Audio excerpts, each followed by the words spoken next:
Spaghetti.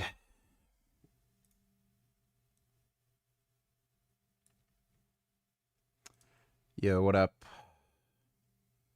Jason Gig, how's it going?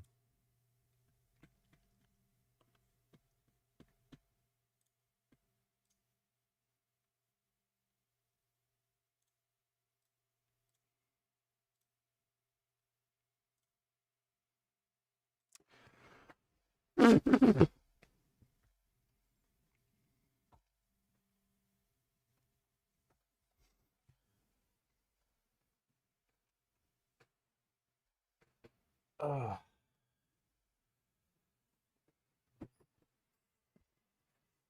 Ugh. Oh. Oh, man.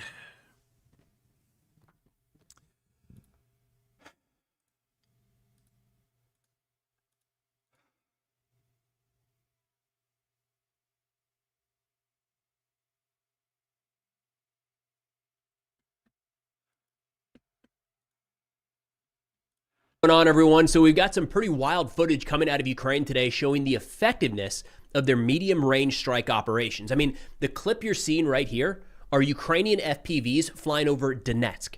That's an area in eastern Ukraine that really, since 2014, Russian forces have felt pretty safe. Not anymore. And to that end, the Ukrainian Unmanned Systems Forces sent a message to Russia earlier today saying, quote, "You're screwed." Wow, dude. Oh, that's horrible. Imagine being a Russian soldier. Bro, get fucked. Do you have visible abs now? They're starting to kind of like show sort of like, I don't know what people's standards are. Like, I do have the V. That's very visible. You know that like V that your like obliques make? What's the thing? Oh yeah, Frank. Let's see what Frank. If he oh my god, why is it doing this?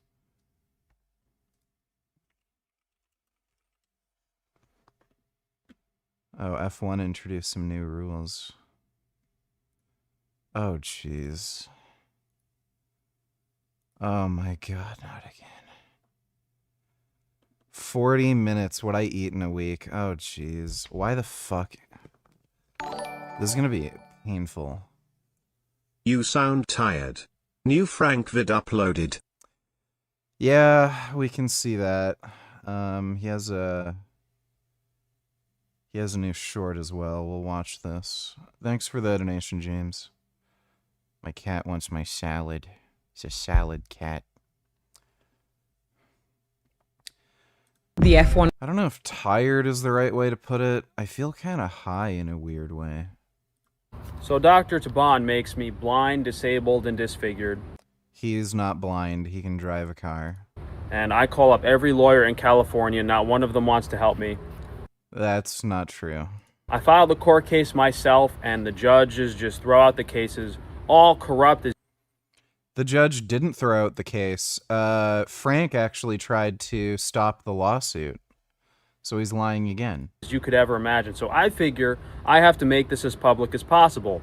I hired someone with the little money I have to hand out flyers outside his office, like these business cards, botched by Taban. Dr. Taban left me disfigured and half blind.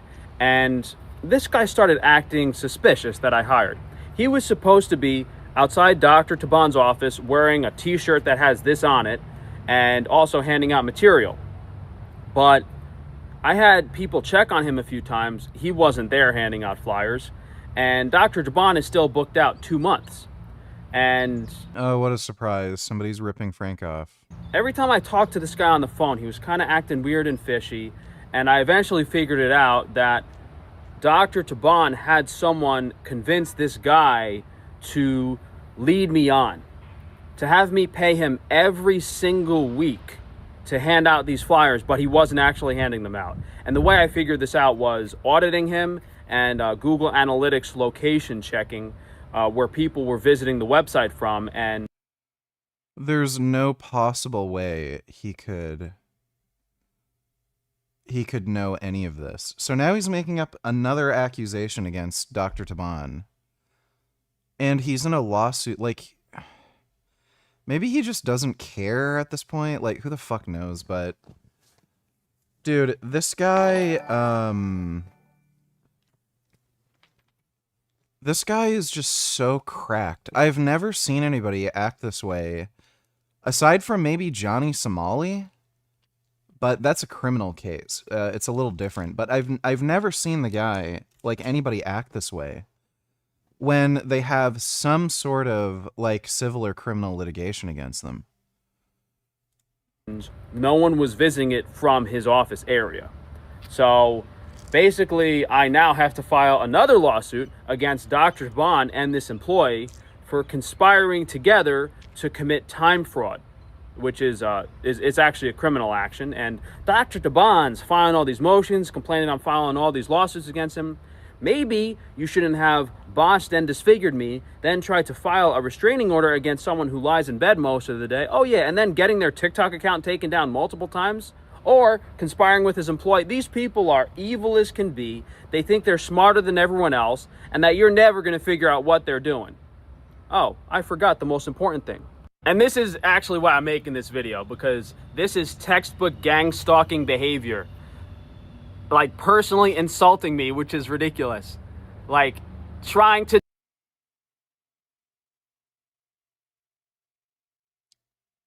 How is this gang stalking? defend it, all this crazy stuff. You need help and stop being gay. Turn your life over to Jesus and ask him for relief. What? Dude, you're getting fired for committing time fraud. What are you talking about?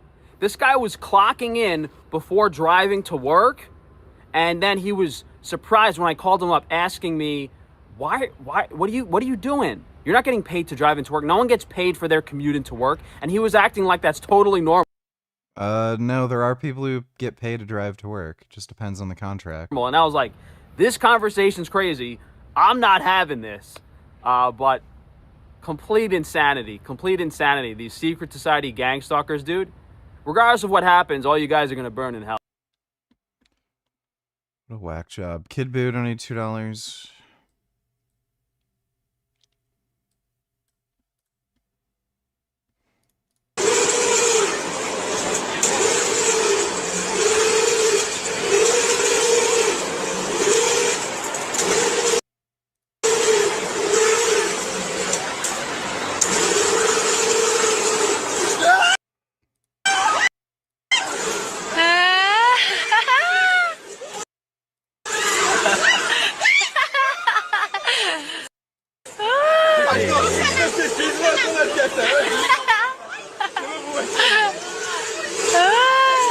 Okay, this looks like it's not doing what it's supposed to.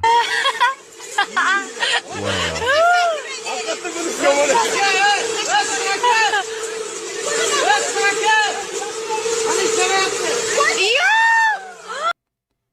I don't know if I should watch this whole thing. Yeah, this is not doing what it's supposed to.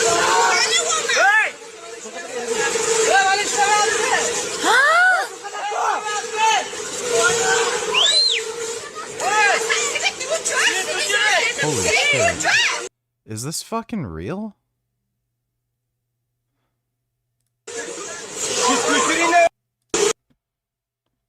Yeah, I could see that killing somebody if that goes on long enough. I was worried they were gonna like smack on the pavement or something and it was some like fucked up gore video.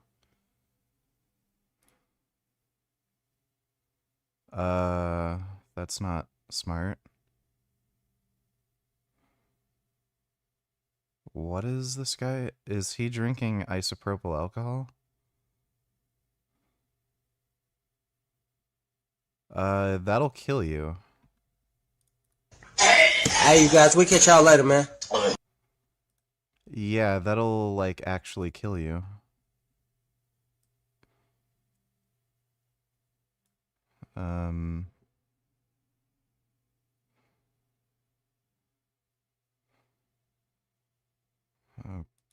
Okay, that's great. Thanks, dude.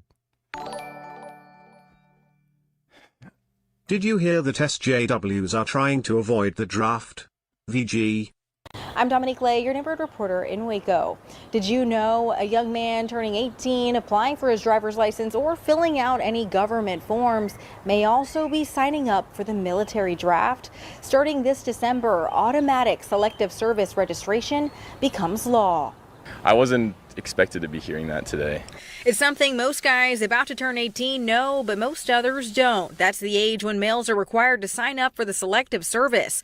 But in December, that will shift to automatic registration for all eligible men ages 18 to 25. I think I'd rather the registration be something that I choose to do. I met with some students at Baylor University and broke down the new law. If I'm getting it drafted, I'd rather just have it be done the easier way. It'll definitely make the process quicker. Here's what we know. Automatic registration was signed into law in December 2025 as part of the National Defense Authorization Act.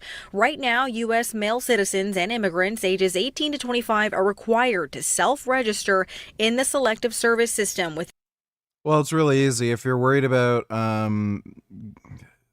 being up for a draft, just get a false diagnosis of schizophrenia or be fat. If you're obese, they won't draft you.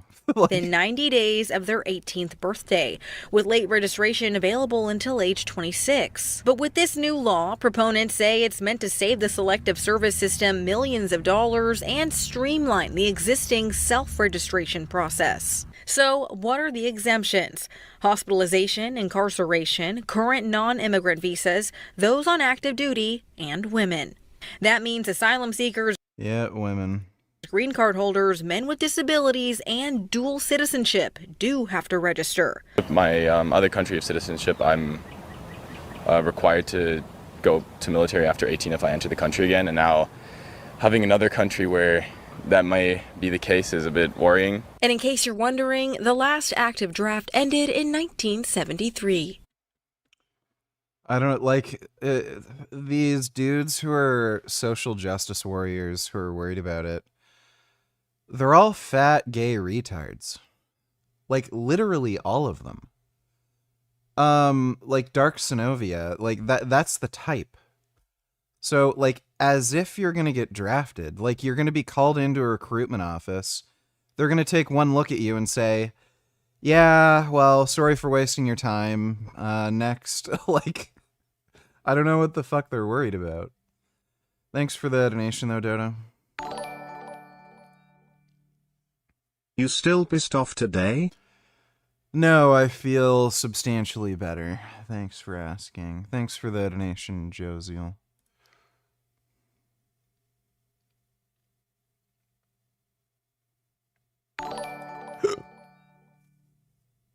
Damn, that has got to be a safety violation.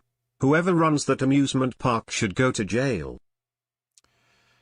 Yeah, true. Thanks for the donation, Dodo.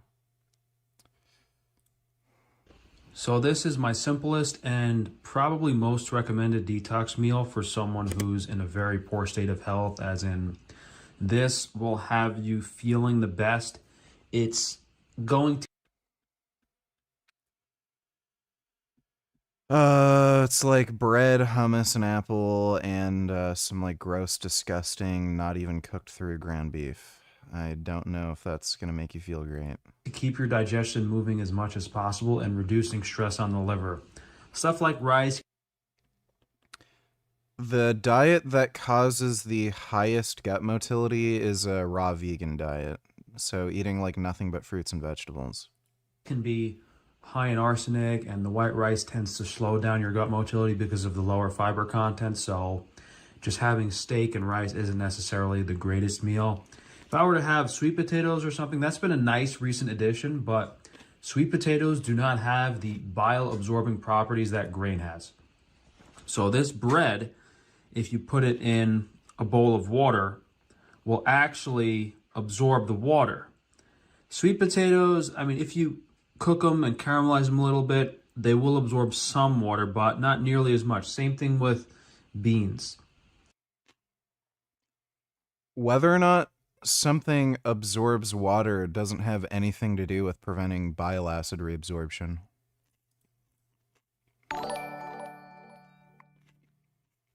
Men with disabilities, I thought you would not get drafted if you have a disability like autism. There's a huge amount of disabilities or conditions that will make you, what is it? That would disqualify you from the draft. So I'm sure autism would be one of those. Schizophrenia, I know gender dysphoria is one. There's a whole host.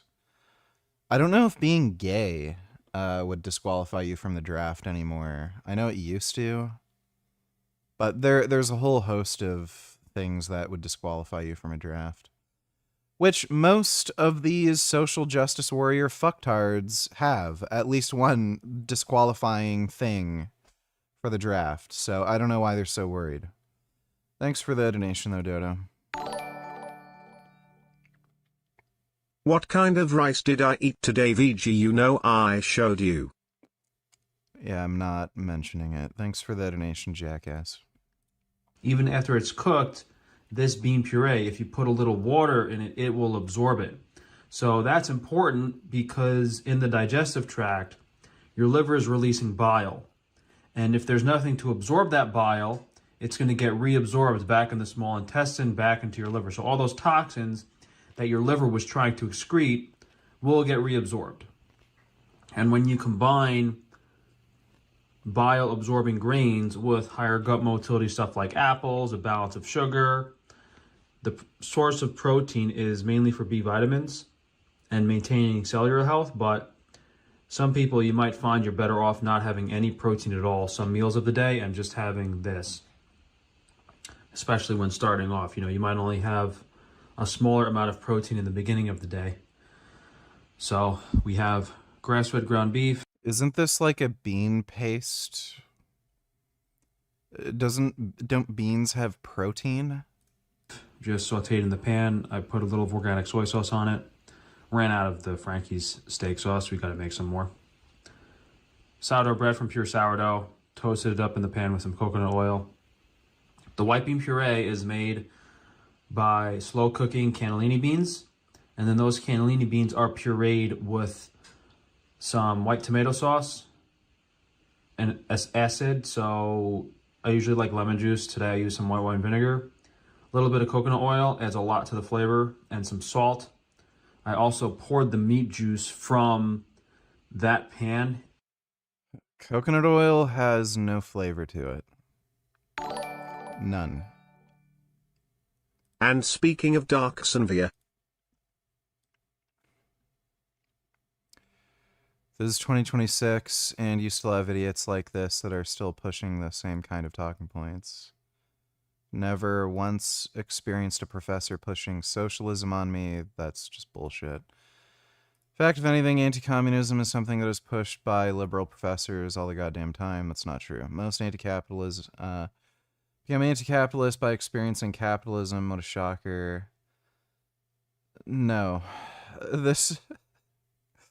There is nothing on this planet that will make you more anti-communist than experiencing communism firsthand. Ask anybody who immigrated from the former Soviet Union, Cuba, China, you name it. Those are the most anti-communist, anti-social benefit type people you'll ever fucking see. They don't want welfare. They don't want unemployment insurance. They don't want food stamps. They don't want socialized healthcare. They literally don't want anything because they're so paranoid about communism. This bootlicking idiot is like every anti-worker commentator I've encountered. They're all the same, blah, blah, blah, whatever. No, you shut up, you socialist moron. It must be nice to believe the lies spouted from your liberal professors. We live in a capitalist society, which means the owners will pay us what they think is fair. Well, no. Your employers will pay you what they can negotiate with you. So it may be stupid and unfair, but that is the way of the world. Okay, this guy's kind of stupid. But, yeah, Dark Synovia is just a massive fucktard, dude. Thanks for the donation, Dodo. Kid Boo donate $2. Is that somebody eating worms? Are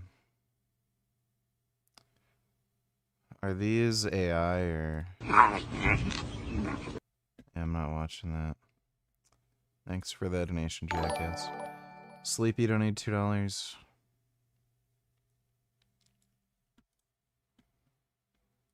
Breakfast. Strip loin. What do you have for lunch? Strip loin. What do you have for dinner? Sometimes strip loin in soup. And dinner, same? Yeah. So you have 3 So what's in the soup? steaks a day. Yeah. I would change it. I would change it if I could, but as soon as I add anything back in, like there's still some underlying. Okay, I kind of hate the music.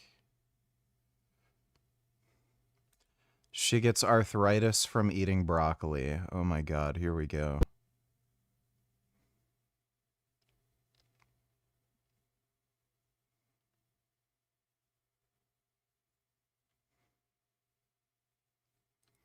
She's full of shit. She has not been eating nothing but 3 steaks a day for 6 years.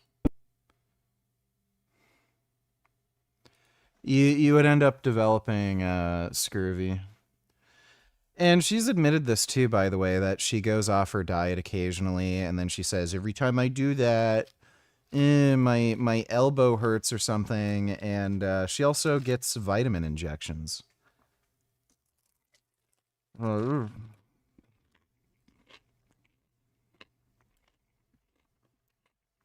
People are just stupid.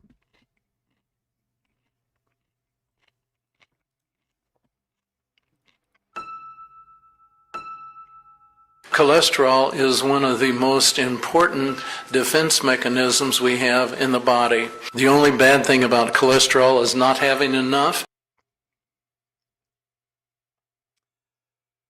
Defense mechanism of what? Like, when somebody says this, they clearly don't even know what cholesterol is. Cholesterol is in every cell in your body. Every cell in your body can actually produce its own cholesterol.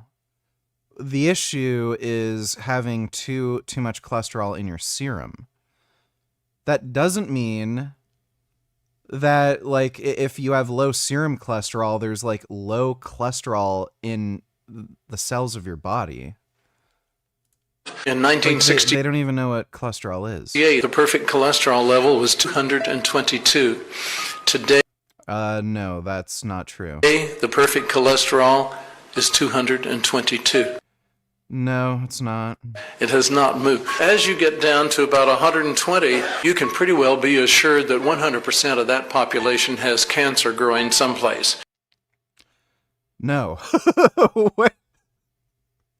Who is this person? It may be small, it may be large, but it is growing. You're not going to get over cancer unless you get the cholesterol levels above 2. Elevated cholesterol is associated with certain cancers, particularly breast cancer. 180 is kind of the borderline area, the break even. Yeah, so certain forms of certain forms of cancer. Again, I know specifically with breast cancer, they actually use cholesterol to basically create like these protective rafts against your immune system so that the cancer can more easily proliferate. Even if you would, but if we have a patient who stays around 120, 130, 140, I know they are not going to recover very rapidly. Okay, that was nice and retarded.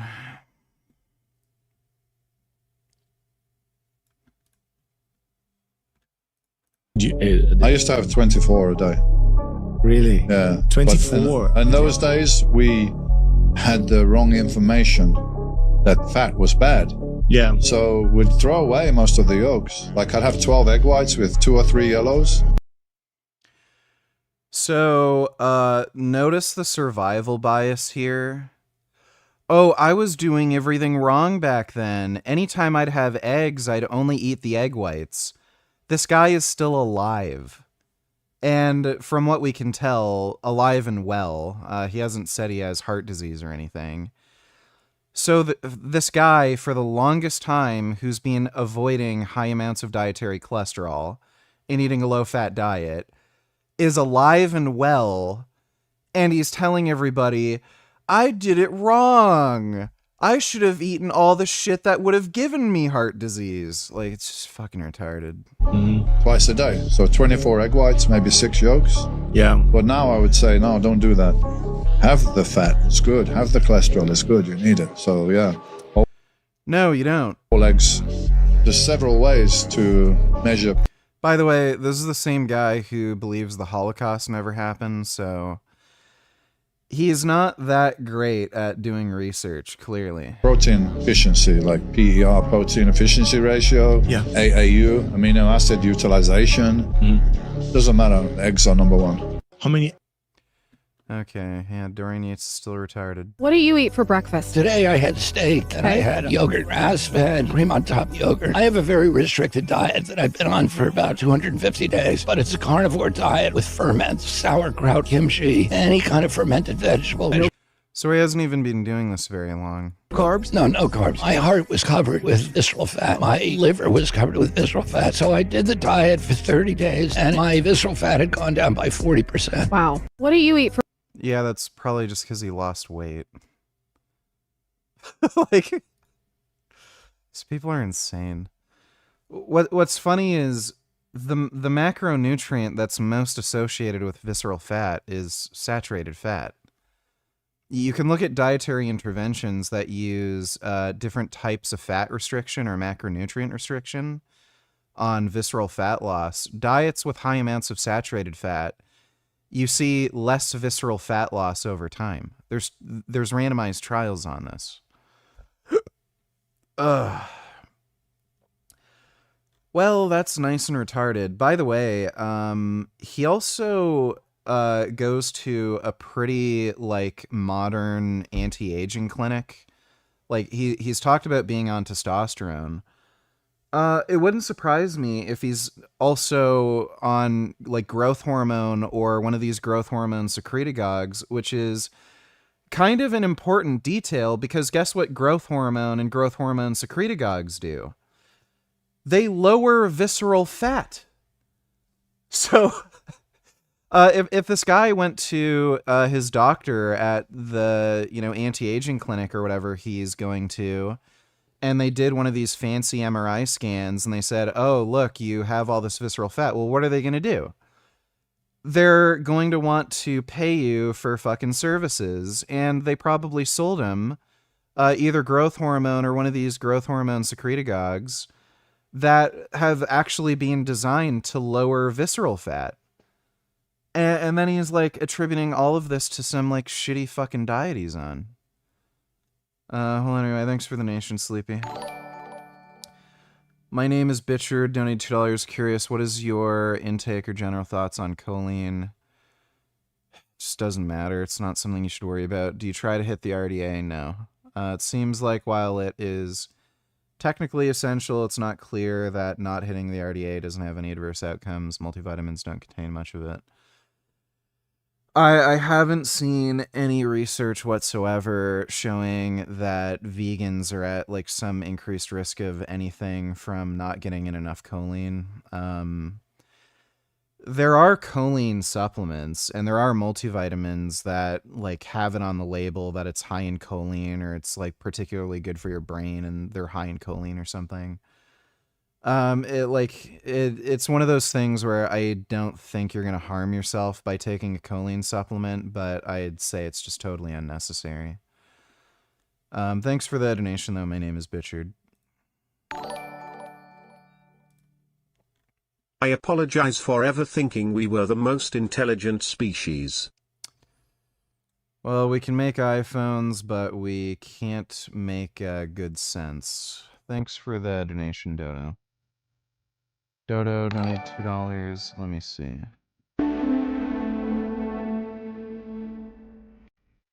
Catch.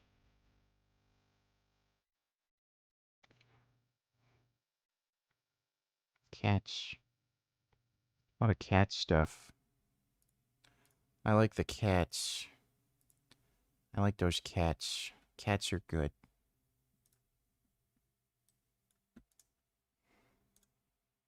Chef, for taco number 1, I'm recreating a flavor from my visit to Mexico. Of course, it's got to start with freshly made tortillas that are cooked on the comal. But what surprised me in Mexico was that despite all the common meat toppings for tacos, there's an entire category of stew toppings known as guisado. And just like this mushroom stew, many of them happen to be vegan. To elevate them, I paired them with this vibrant salsa made from green tomatoes. Now top your tortillas, add the salsa and some crunchy onions. For taco number 2, I'm making a whole lion's mane mushroom taco that is being glazed with a celeriac reduction and a salsa of 3-corner garlic with fresh That lion's mane mushroom looks so good. flowers. Served with a salsa of scotch bonnet in the side to add extra heat. Here at Cole, we nixtamalize our own corn and we grind it every day fresh. We place the tortilla on the bottom, then followed by our Dude, that looks so fucking good. grilled lion's mane mushroom, a salsa, and fresh flowers. Yeah, give me that fucking taco.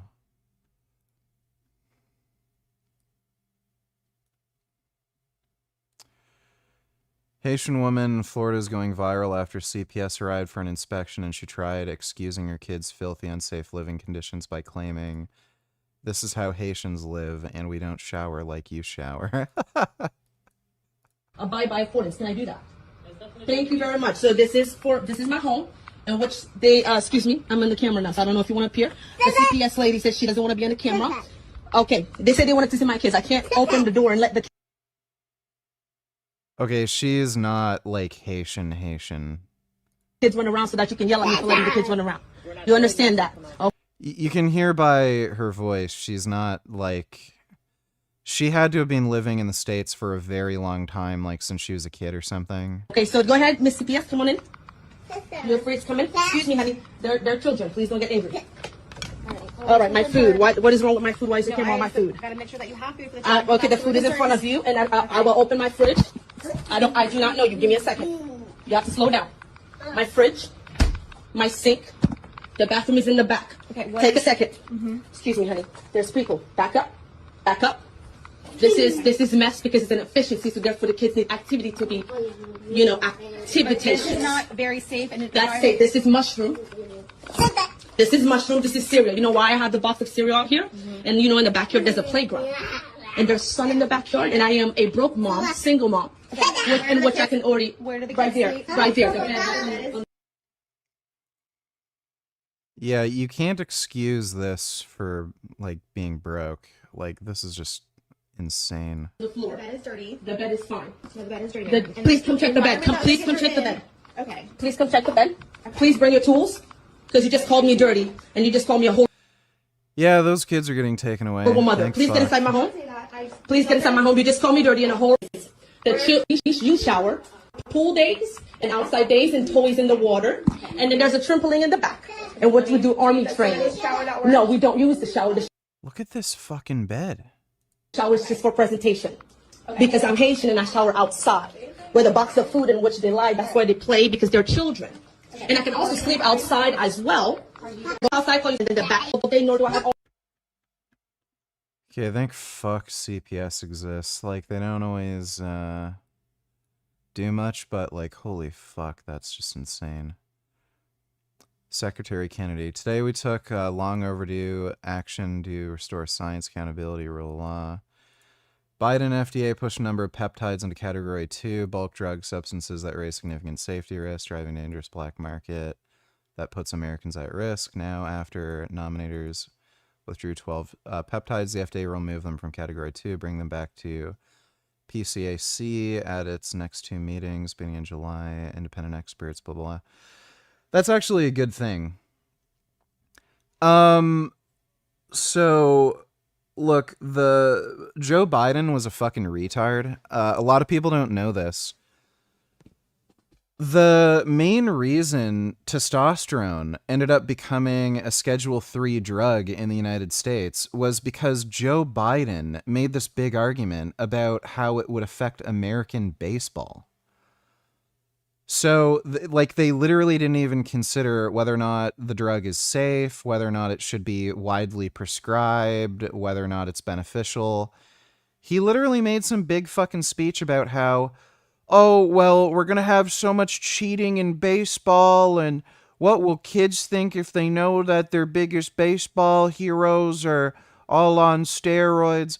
That's why it became a Schedule III drug, and that also ended up affecting HRT for women, where just hormones in general ended up becoming demonized, and then for the last few decades, women couldn't get HRT when they went through fucking menopause. And a lot of women have fucking died and suffered horribly because of it, and dudes too. Low testosterone is a big fucking issue, and a lot of dudes couldn't get access to testosterone because of fucking Democrats like Joe Biden. And there's just no fucking reason some of these peptides should basically be banned and like in this weird category. So yeah, BPC 157, totally safe. Thimerosine beta 4 fragment, I don't know what the fuck that is. Epitelon, GHKCU, that's totally fine. MOTS-C, that's totally fine. DISP, or DSIP. I don't know what some of these are. Melanotan 2 is totally safe. KPV, Semex. What one's Semex? Was that the one that was made by Russia?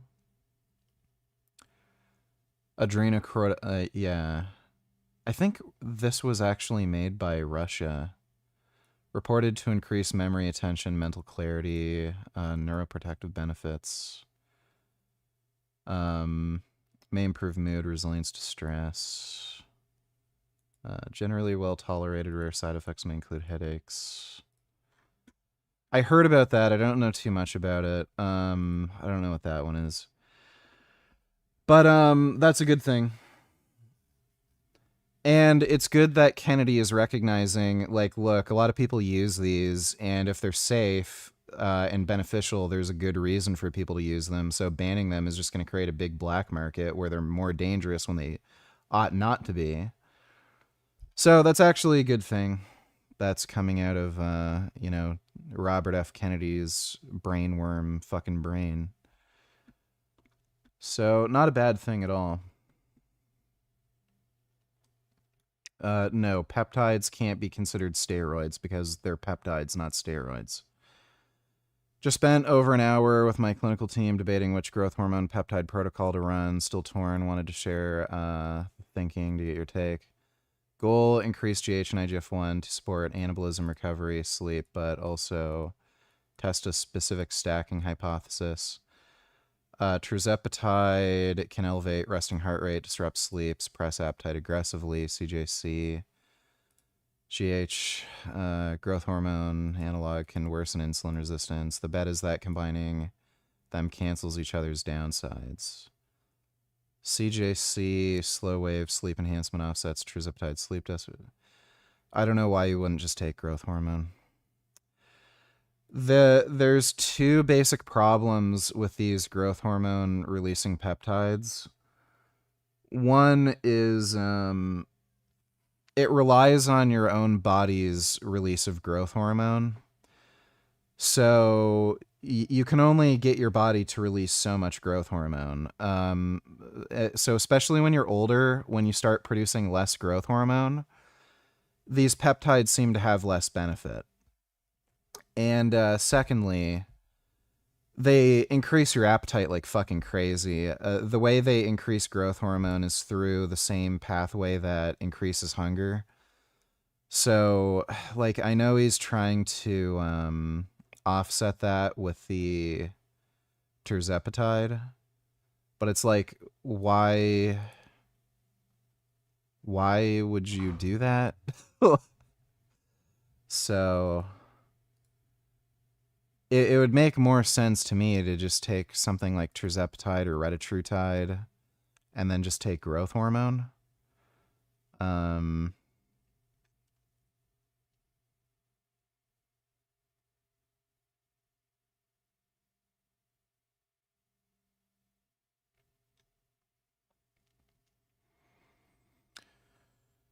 Ipamorelin adds a second axis of GH release, pulse frequency via the ghrelin pathway on top of the amplitude boost from CJC, no cortisol or prolactin elevation.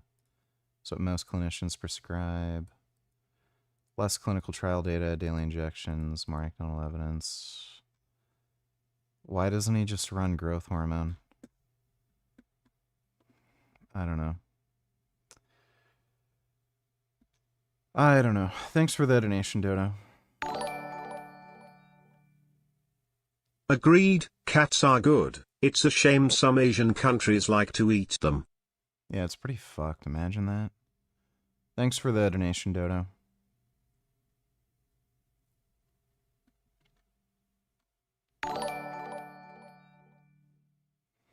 Gee, I wonder what kind of excuse SJWS will make for that Haitian woman not showering and leaving her house with children in such a mess. You got me, dude. I'm sure they'll come up with all sorts of excuses about how she's a minority and it's generational trauma or some stupid shit. Who the fuck knows?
You need to be reparented, VG. Also, the other link is a trailer to RFK's epic new podcast I know you will be watching. That could be interesting. I'm sure it'd be stupid.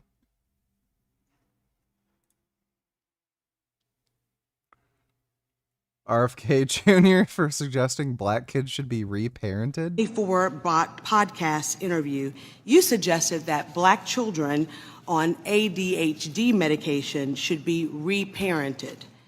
You said every black kid is now just standardly put on Adderall, SSRI, benzos, which are known to induce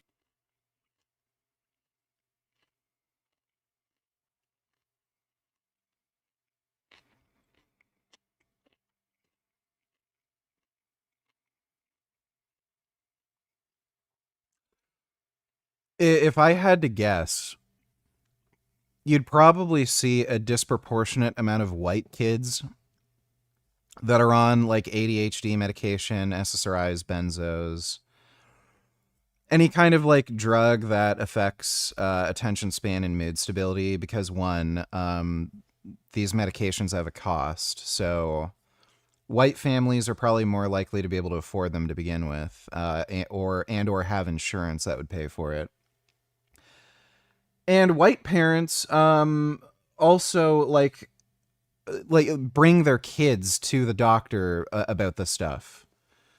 Black parents, like assuming that there's a mother and father at home, they give their kid a whooping. I can guarantee you will see a disproportionate amount of black parents that beat their kids versus white kids. So, like, if a black kid is acting up at school or something, yeah, the kid's going to come home and get a whooping. They're not going to go to the fucking doctor and be like, I read online that that there's this attention deficit disorder, and I think my son might have it because he's having trouble paying attention in school and gets in all these fights. That's a white person thing. Black kids, what you fucking doing, boy? And then they get a whooping. And secondly, the drug that's probably most associated with violence with youth is probably marijuana and or alcohol. There, like, a lot of people don't talk about this, but psychedelic drugs do seem to impact young kids differently than adults, and you do actually see an overlap between violent crime and marijuana use. And it's probably not just some, environmental correlation that isn't related. The marijuana itself probably has something to do with the violent behavior in younger individuals. And yeah, I mean, you'll find a lot of black kids smoking weed. You'll find a lot of white kids smoking weed too, but you'll also find a lot of black kids smoking weed. It's just that the black kids also aren't medicated. And probably you see a disproportionate amount of violence at home. Violence, and that those children are going to have to go somewhere to get reparented. So to be clear, it doesn't make any sense. I don't even know what it means. I don't either. That's why I'm asking. And by the way, so to be clear, you're not a doctor, you have no medical degree, and you have no formal medical training. You have never parented a black child. 24 of the 26 HHS secretaries have not had medical degrees. This is my degrees. time. That is a wild statement. Every black kid is now on Adderall and it induces violence and they need to be reparented. That's his own quote. And then his response to that is, I don't even know what that means. Like, yeah, this guy definitely has a fucking brainworm. Oh my God. Americans have been told that we should trust the system, but our children are sicker, chronic diseases exploding, and the answers that we've been given aren't working. Many of us have come to the conclusion that government actually lies to us. I'm Robert F. Kennedy Jr., you're HHS. If parents would follow the fucking USDA dietary guidelines, there wouldn't be a fucking problem. The whole reason there's this explosion in childhood obesity is because people are feeding their kids garbage. Like, yeah, if you feed your kids fucking McDonald's chicken nuggets, they're gonna get fat and sick. Secretary, this podcast is about telling the truth, especially when it's uncomfortable. I'm going to have fearless conversations with critical thinkers, including independent doctors, respected scientists, and leaders in medical innovation and research. I'm going to ask the questions and lift the taboos and expose the hypocrisy and the conflicts and the corruption. How are these people able to run podcasts while they're government employees? I think this really shows that these people don't do anything and they're overpaid. Well, that'll be pretty minty. That'll be a lot of fucking, lolcow shit to react to. Thanks for the donation. My name is Bitchard. Also, being Haitian is no excuse. There are people in dirt poor countries like Africa that take showers.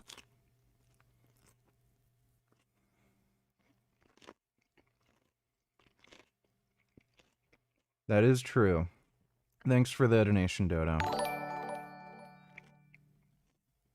To be fair, a lot of white Christian parents also spank their children because it's in the Bible. Proverbs 13:24, whoever spares the rod hates their children, but the one who loves their children is careful to discipline them.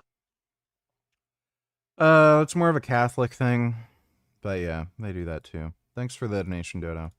Into this, which also adds a lot more flavor. And then we have our Cosmic Crisp Apple. Probably gonna have a little bit of mastic gum and vitamin C. And vitamin C reduces the scorbutic value of the meal, or counters the scorbutic value of the meal. So it's anti-scorbutic. And when you have carbs and sugars, you're always depleting your body's vitamin C stores. And things like H. pylori, gout are caused directly by this. So if you're ever close to gout, I actually had a gout attack 2 or 3 months ago, I think. I was just low on vitamin C. I was eating a lot of sugar, and I started getting gout in my foot. So I knew that even though I was taking vitamin C a few times a week, it almost has to be taken on a daily basis at least once, especially if I'm having, some cookies, which I probably won't have this meal. But sometimes I do have the cookies with the meal. So what you're trying to do... He recommends eating cookies for somebody who's in bad health. ...is give your body an extreme... Oh yeah, dude, I saw the Tekken 8 patch notes. Oh my fucking god. Who would have fucking figured? It wasn't just the heat system that they nerfed, it was mostly heat. Like, yeah, heat was massively overtuned, especially for some of those characters, but who'd have fucking figured? Season 2, retarded. Season 3, absolutely fucktarded, insane nonsense. And then they fucking say they're just gonna come out with some, like, simple little patch that's gonna, like, you know, do nothing. And then it's like the patch we wanted. So I reinstalled the game. I'm probably gonna start playing it again. They definitely still have to nerf some characters. Lydia is still a little overtuned. King, he needs to be... That was a big meme, too. How long were people fucking, like, complaining about King? And then the first nerf he gets is, like, nothing? It's just hilarious. So, yeah, King is still the king. But yeah, it's good overall. Like, it at least makes the game, like, fucking playable, you know?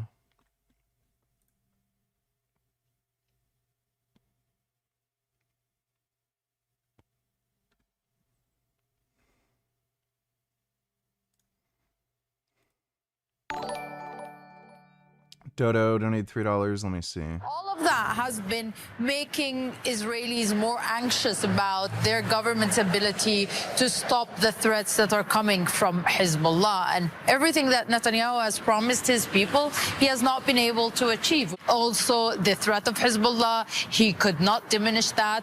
And it seems that Israel wants to dwell on the talks that were had in D.C. to try and put that responsibility on the shoulders of the Lebanese government and the Lebanese army to... Is this Al Jazeera? Yeah. This is bizarre. They put, is this deliberate? Notice what they're doing here. So they have the TYT logo up top, then they have this big TYT banner covering the banner in the video that they're fucking talking about. Then you see in, like, this very hard to read and see font, Al Jazeera English, and you can see this little banner below. It covers up the Al Jazeera thing.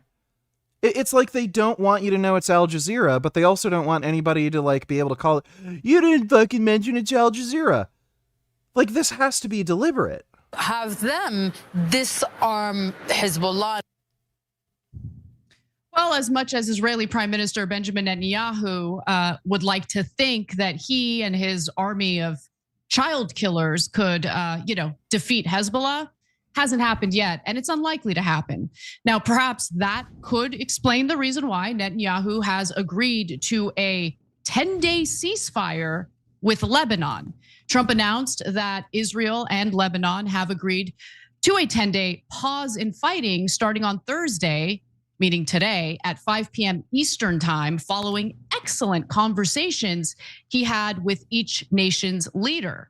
The Israeli and Lebanese governments agreed to the ceasefire following more than a month of war between Israel, and this is the important part, guys, pay close attention, and the Iran-backed Hezbollah militant group in Lebanon. So was Hezbollah part of the ceasefire negotiation? I'm going to tell you in a minute, but no, they weren't. You know why? Because they're a fucking terrorist group. You fucking idiot. Like...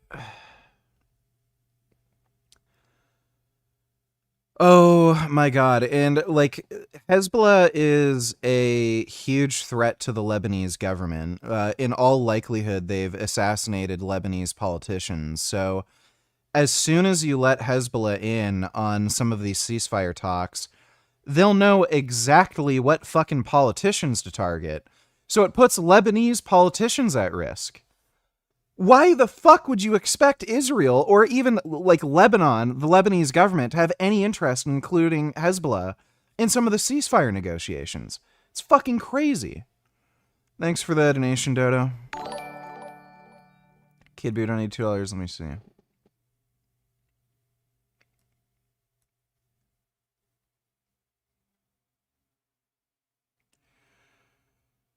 Well, I'm not watching the rest of that.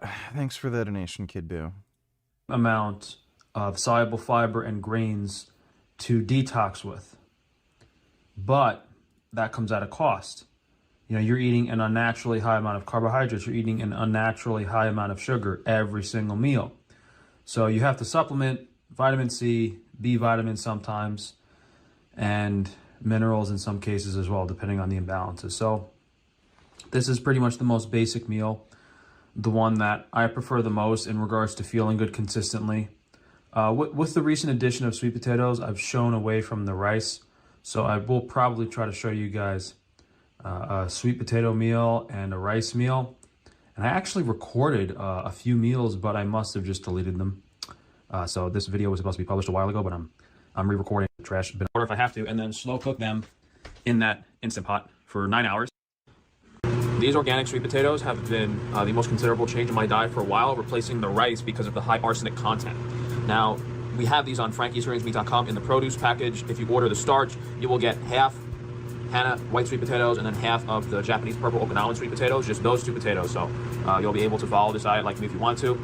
I cut the ends off, I peel them, and then I cut this into quarters lengthwise. So what you have is like a huge...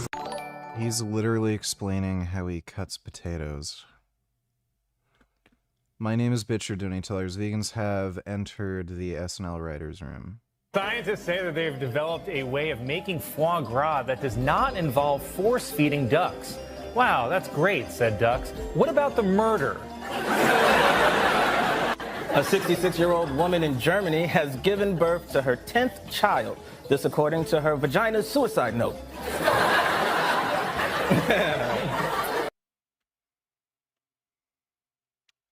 Yeah, I don't know. Maybe.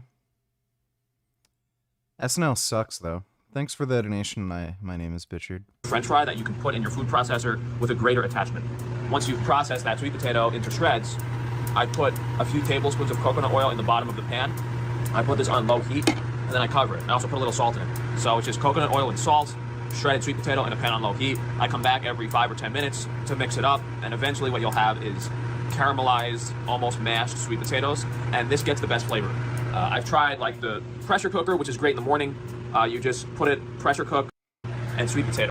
They might be pretty good because, you know, a few tablespoons of bone broth to replace that water, which not only helps to cook, it adds a lot of organic horseradish condiment we have on as often, because they changed the udon noodles.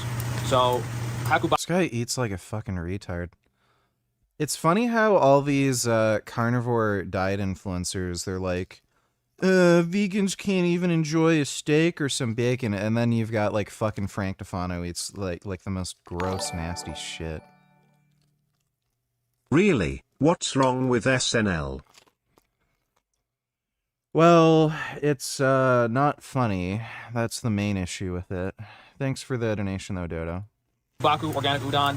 It used to be so good and so delicious. The last batch I had was okay, but they definitely changed the recipe, and I just don't enjoy the noodles as much anymore, which is why I haven't been eating them as much, and it's also why I got a pasta machine on Frankie's Strange Meat. I'm going to try to make my own pasta. So, yeah, it's udon. It's supposed to be, like, not actually pasta, but I kind of eat it like pasta. So we have the udon in glass bottled water with a little salt and coconut oil. It needs to cook for 3 minutes and about 20 seconds. That's some ground beef that is burning in a pan because I'm filming.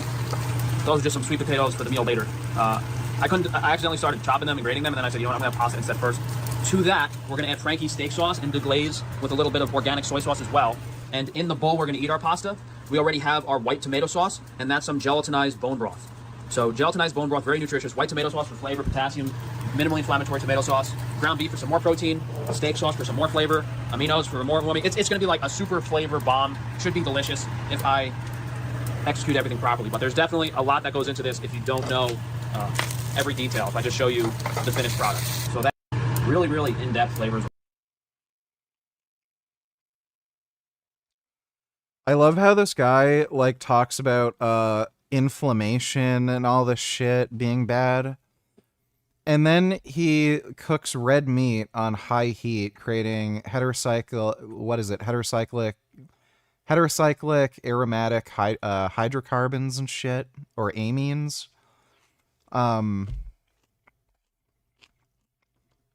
Yeah, aromatic heterocyclic amines, like some of the most cancer-causing compounds imaginable.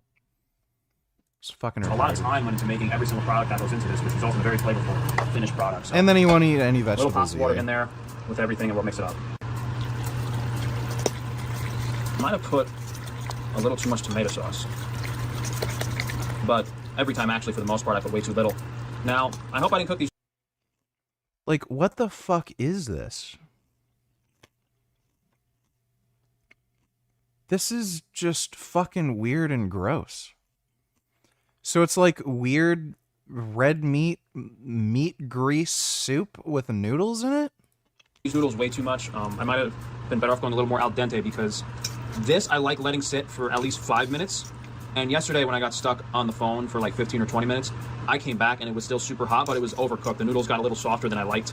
And that's the main problem with the Hakubaku udon noodles. What they changed in them makes the al dente texture less desirable. It's mainly a textural thing. It's not really a flavor thing.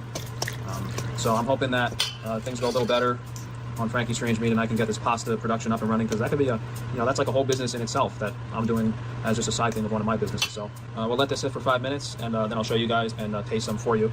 Yeah, this old Viking oven that I got used, there's always something wrong with it. The burners have issues, place computer parts. I just don't have enough help with people that are reliable to help me fix stuff. It's like everything's like pulling teeth. I had an appliance repair guy come here twice. He said, oh, it needs a computer board. Didn't say which one, and the boards were super expensive online. I might as well get a new oven, like a new, cheaper oven.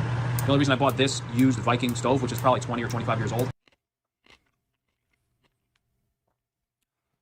I can hear the lighter clicking. Why?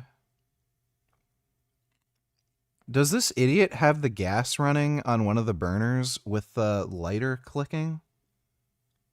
And he won't shut it off? He might actually try to burn his house down this way. Oh, you know what? He might be trying to set this up. Oh, my old gas stove doesn't work. Yeah, I looked into it, and it's really expensive to fix, and it's not working properly. This might be part of the setup for burning his house down. It's because I got that hood in like mint condition. You can hear the clicking. He's got the burner turned all the way up with the starter on, but it's not lighting. For a really good price. So I wanted to match the Viking hood with the Viking oven. And the reason I had to do this is because this house came with a microwave and an electric stove that had no ventilation. So I had to put in ventilation. So, but then I had another guy come in and look at it. The oven's not working either. So we started thinking it's a thermostat maybe, or it is the computer, because so many different things are malfunctioning. Because I did replace the computer that's easier to access up here. There's one computer chipboard. I mean, I don't know what I'm just rambling on nonsense anyway. Yeah, I'm sorry I haven't really been doing any day of eating videos lately, and as you're watching this video, I haven't shown my face on the camera. I've never really wanted to do YouTube anymore since I had the eye surgeries and stuff. So I'm trying my best to diet. A bunch of stuff like that into that from your carbohydrate intake, and then molybdenum, magnesium, and zinc are copper antagonists, which is high in these types of diets. Copper is usually high, zinc as well. So I've just been lazy. So this just looks fucking disgusting. Oh my god! Have all four. I'll be stuffed for like most of the day. Okay, so in addition, why does he have rubber gloves on to cut up muffins? In addition to the chocolate chip muffins, I'm probably gonna have like one apple after I eat the muffins, and then vitamin-wise in the morning, I like doing. Why does he have rubber gloves on? Doing the vitamin D and K2. Sometimes I'll throw in a B complex, and then I always have my glandular supplements, which is gonna be this is a jar of all the ones I take mixed together. Gum gum. Hush me, baby. Oh, yeah, hush my little baby. Aren't you a good baby? Yeah, you're so good. Yeah, you're so good. You know I love my little baby. It's a good baby. My goodness. Oh my goodness. This is a good cat. Yeah, you're so cuddly. Mm. It's my big cuddle monster. You know, I love cuddling with my kitty. My goodness. Third eye, the prostate, male virility, immune strength, pretty much all of them combined together. I'll have a few scoops of that after I have my apple and full breakfast meal. And this is how I like preparing all the baked goods on Frankie's free range meat. You just put them in a pan with a little bit of oil, patience, low, medium heat, and you get a beautiful brown crust on the bottom. These muffins, because they're really dense and they do have a lot of fat in them, they can get really dark really quick and you can burn them really easily, so don't really go above low heat or just keep a really good eye on them. Yeah, literally everything, whether it's the savory stuff, like the bread and the bagels, or the sweet stuff like this, the Pop-Tarts, the cookies, every single thing. This is how I like doing it. You put it in the pan on low heat, you can cover it and even put a little bit of water to steam it, and then when you come back in, 10 or 15 minutes, it is just as good as it was. Chocolate chip muffins are health food, apparently. Ran out of sweet potatoes because of all the free promotions this week we were giving away. That lovely background noise is a big dehumidifier because my house is getting destroyed by rain. So until we get the sweet potatoes back in stock next week, we might be having some more rice and just the regular russet potatoes, which I still have jarred, which is nice and convenient because I don't have to cook them. Just some porterhouse steak with some soy sauce, organic apple, and then maybe we'll have some organic cookies as well. The only thing that I'm pretty much consistently having with every meal, supplement-wise, who the fuck eats rice and potatoes? Is vitamins in the morning, minerals Weird at night. Combination. I'll skip everything if I don't feel that good, and I'll just have some mastic almonds, some activated chocolate. Spend a little more time on the prep on this one. And we just sliced the steak, gross, little soy sauce disgusting out of the rice food. cooker. Forgot, we ran out of cookies actually. Put some walnut butter that has a little sugar and salt in it with some Honeycrisp apples, so we'll try that out just for a little. You guys see this? You guys see my little kitty? He's cleaning himself. You guys see that? It's my little kitty. My goodness. Wow. Just a happy little kitty doing cat stuff. Being so sentient. You see how sentient he is? Oh my god. What a nice little boy. He's really good.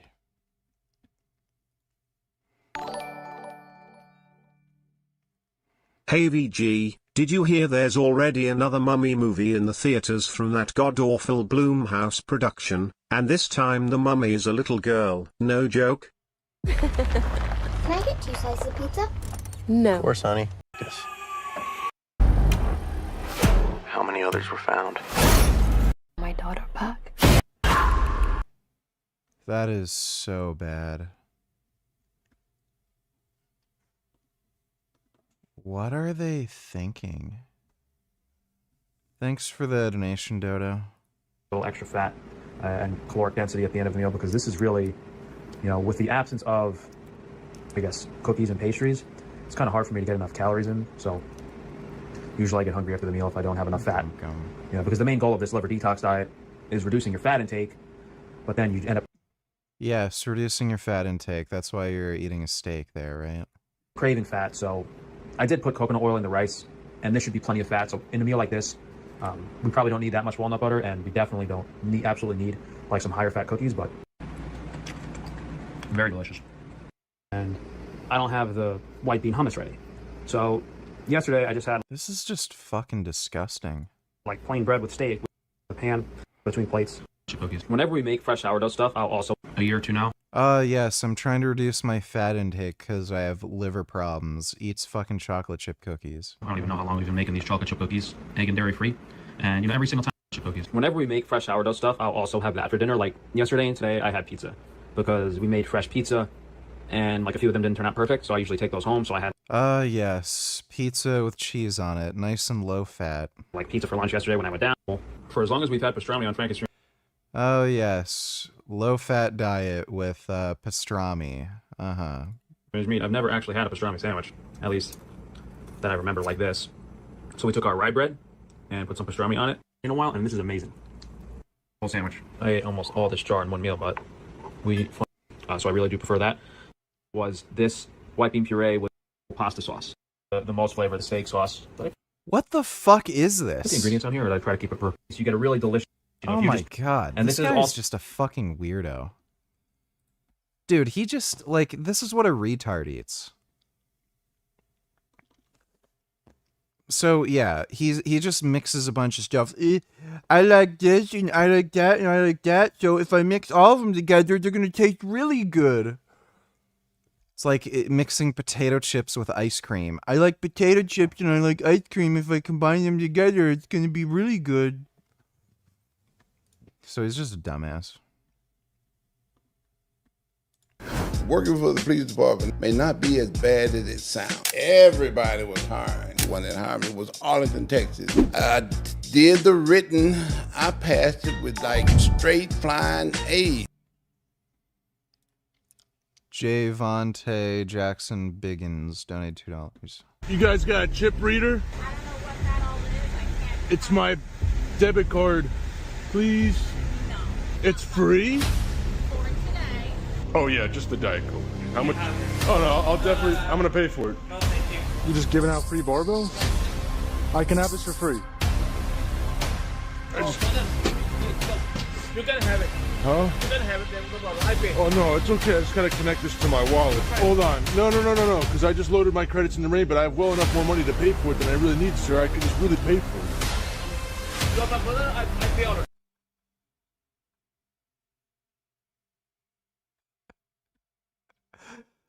How do you come across something like that and think the guy's like some computer hacker? It's clearly just fucking with you.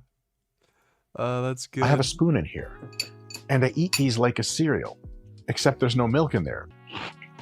Protein puffs, every serving, 4 grams of fat, okay, 2 grams of carbs, whoa, not bad, 21 grams of protein. I need 3 servings to get me roughly 65 grams of protein. I take these protein puffs, and you'll never guess how I eat them. I have a spoon in here. Yep, Mike's still eating like a retard. I have a spoon in here. All right. Is everything okay, officer? I'm still trying to determine that. As long as you pay for the items that you're taking, it's okay. All right. Good luck, gentlemen. Okay, thank you so much. I don't shake hands, sir. Good luck. Thank you. Bye-bye. Thank you. Is everything okay, officer? I'm still trying to determine that. As long as you pay for the items that you're taking, it's okay. All right. Good luck, gentlemen. Okay, thank you so much. I don't shake hands, sir. Good luck. He won't shake the black guy's hand, but he shakes the white dude's hand. It's a little sus. Thanks for the donation, dude. No problem at all. After that, they had you to do a physical agility test. Easy. All you had to do was climb a wall. You had like a bench press. You had a leg press. You had to do a certain amount of push-ups. They gave you a minute, and I forget how many you had to do. Maybe like 30 or 40, somewhere in there. Well, I did 125. Really? In a minute, yeah. And then you had to do this leg press. Of course, I did stack. Bench press, of course, I did the stack. It was a machine. You had to do sit-ups. You had to do like 20 or 30. I think I ended up doing like 60, 70, something like that. Yeah. You know, sit-ups ain't nothing for me. Working for the police department. Yeah, Ronnie Coleman's based. I don't think we're ever going to have another Mr. Olympia like Ronnie Coleman. F1... Johnny Somali. Ramzi Khalid Ismail, aka Johnny Somali, needs a lot more time than 6 months in prison. And today we're going to talk about the potential appeal, which is the vehicle to get him more time behind bars as he deserves. Of course, I'm Andrew Esquire, and this is a legal mindset where we teach you to be your own judge. We're going to get into it today. I am straight off a plane from Seoul. I attended that hearing, saw Johnny Somali in person up close, saw him took out of the room, handcuffed and carted off. But while I'm happy he is in prison, I'm happy he is not roaming free, I would like more time for him in jail. So we're going to get into how exactly that can happen today. And some case law, some Korean case law, we found that completely justifies that prosecutors can use to get the time that he deserves behind bars. So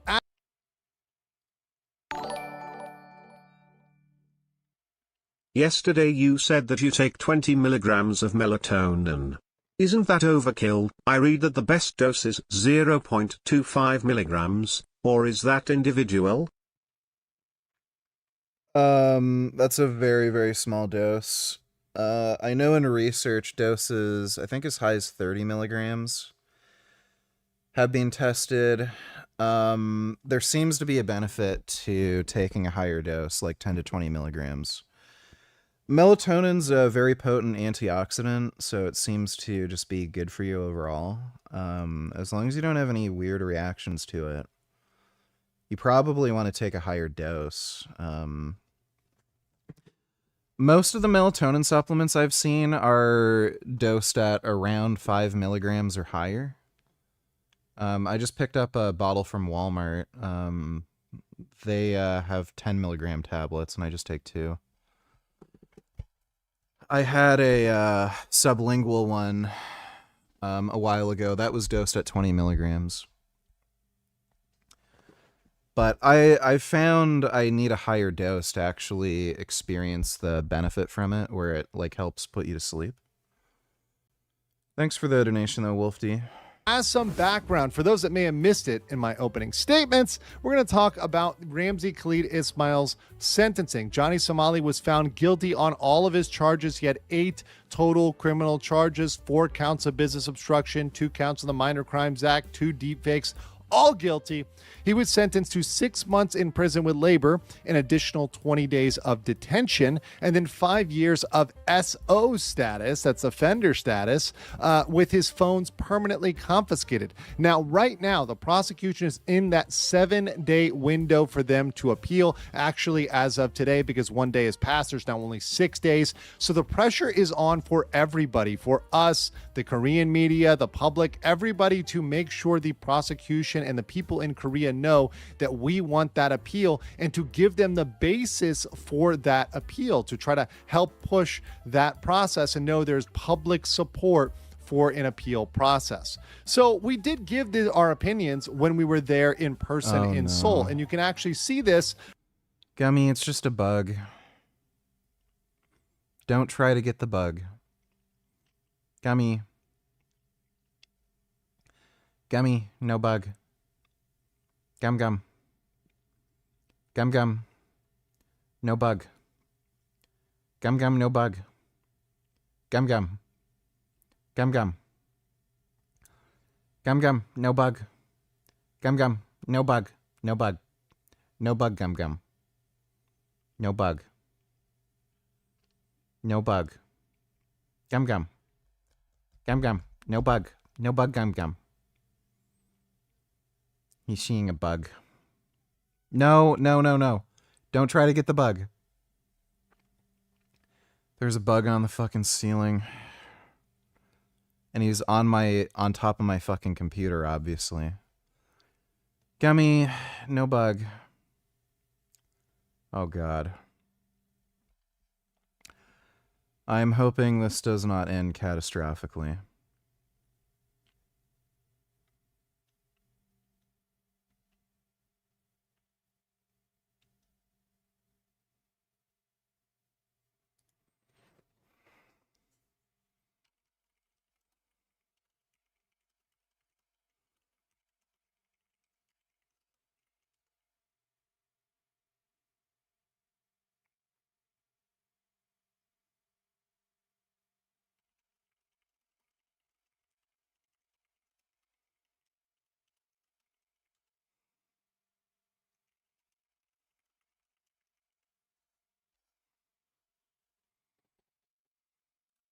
From the news media coverage from Korea, which I'm going to show you right now. What do you think about the result? Are you happy with the result, or do you think? I just want to say I hope the prosecutor will appeal this too short sentence.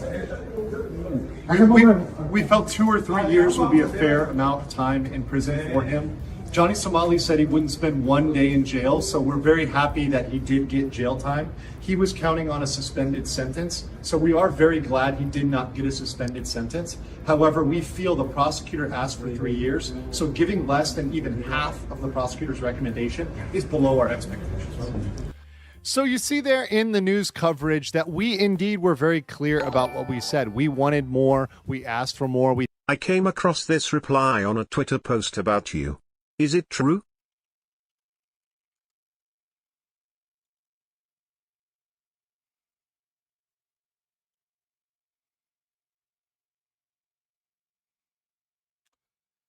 No, I'm not part Indian. Thanks for the donation, though, RV. We think it was below expectations. Yes, of course. We are all happy he's in prison. We are all now happy he's not running free. That is true. But it's not enough. And what we need for Johnny Somali is for him not to use this thing as a way to boost his clout, reputation, some way where he comes out and is able to take this as a win, but indeed is punished justly for what he committed. That would look like something more than 6 months is pretty much what everybody agrees with, myself included. So let's look at some other news coverage which actually hurts this narrative. So the New York Times, which, was not there in person, they did not, have any personal representative there that we knew of, that we greet. They were all Korean media, etc. Maybe they're working through some Korean affiliate. But that said, they had this title, Johnny Somali, American online provocateur, is sentenced to prison in South Korea. They had this photo which was taken outside, which was used also in Korean media, kind of circulating that.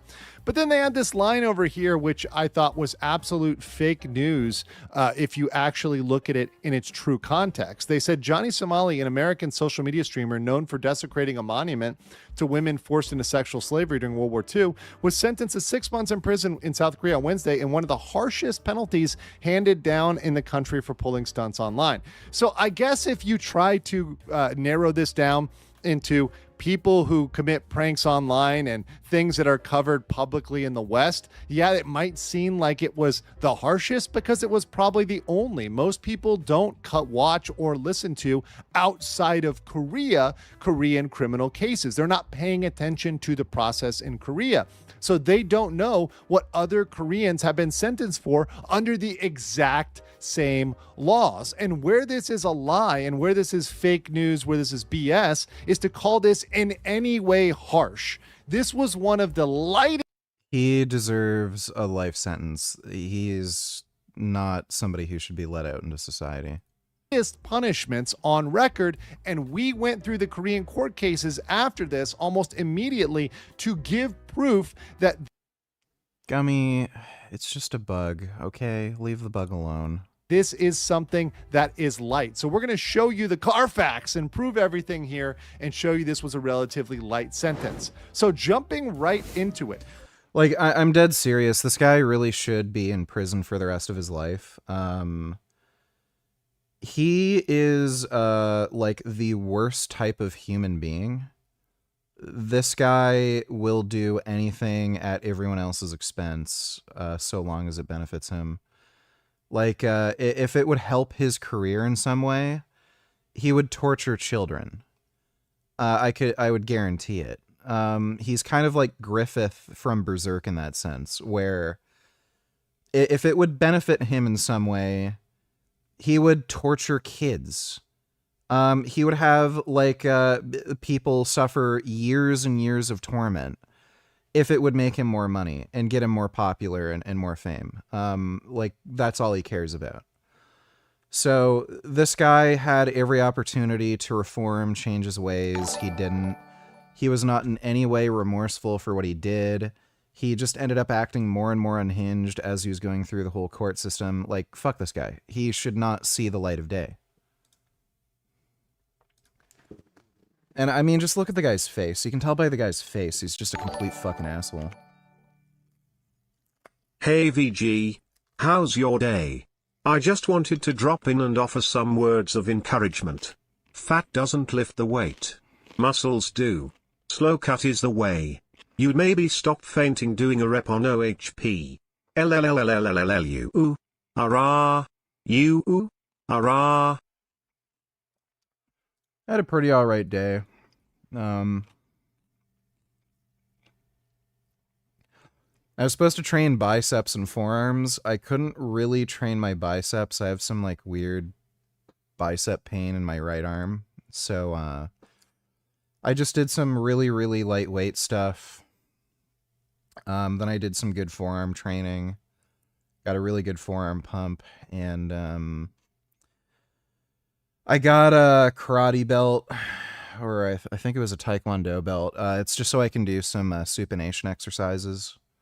Again, just to strengthen my forearms and, like, you know, maybe if I want to transition to doing arm wrestling, that'll help. So I started doing some supination exercises. Did a little bit of calf training too, but it was a pretty good chill day. Spent some time with my girlfriend, Pat. I love Pat. I'm gonna pet Pat.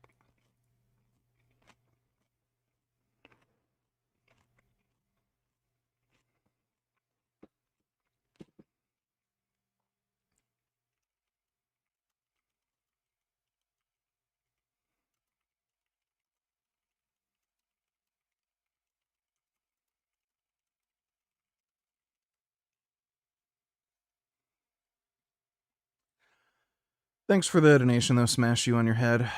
I've just got to take a piss. I will be right back. Just need to pee. Give me a minute.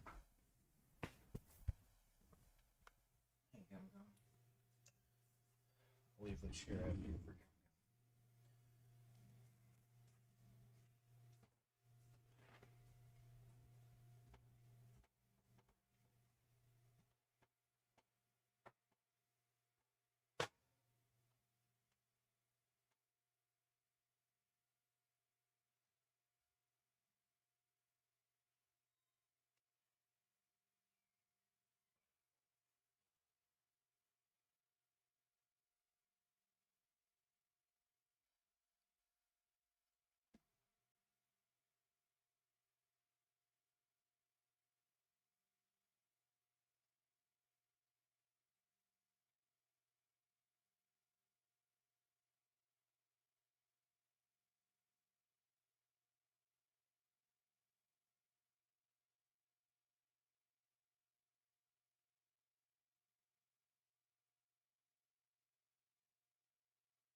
Oh, that was a good piss. Oh my god. Man. It's really nice to just piss.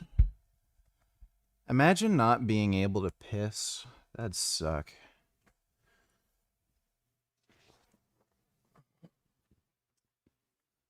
Oh.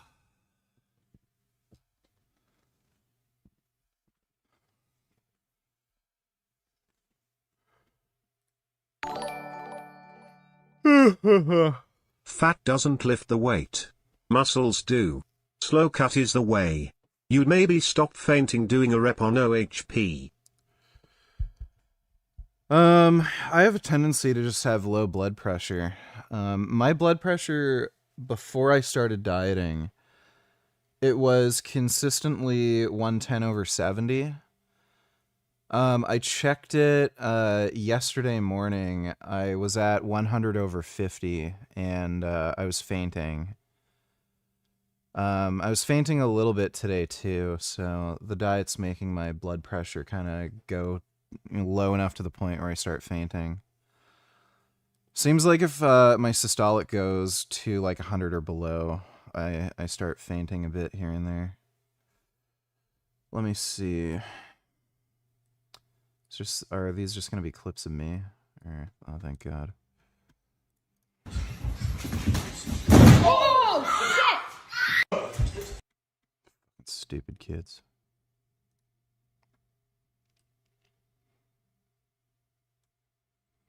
Oh.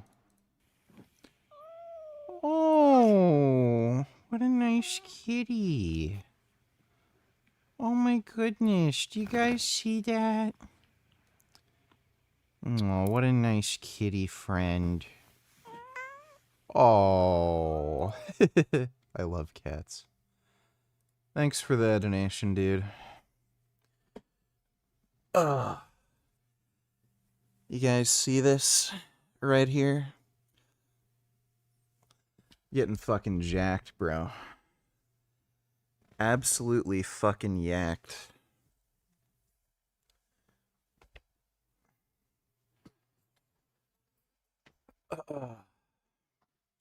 Remember, he had 4 counts of obstruction of business. 4 counts. So we went in and searched up different cases involving obstruction of business and seeing how much time these people received. And mind you, some of these cases are just 1 count of obstruction, not 4. So imagine this. He's got 8 total charges. And in Korea, they're all combined into one sentence.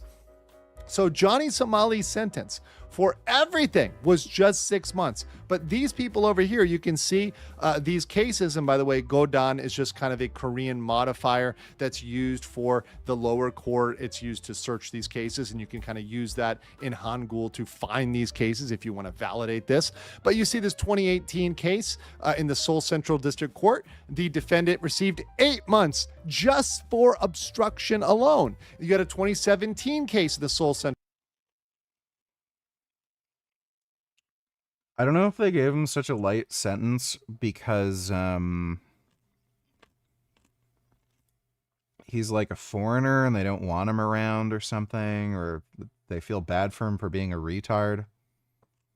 I have no idea why they wouldn't have given him like the 3 years that was recommended by the prosecutor. It's really weird.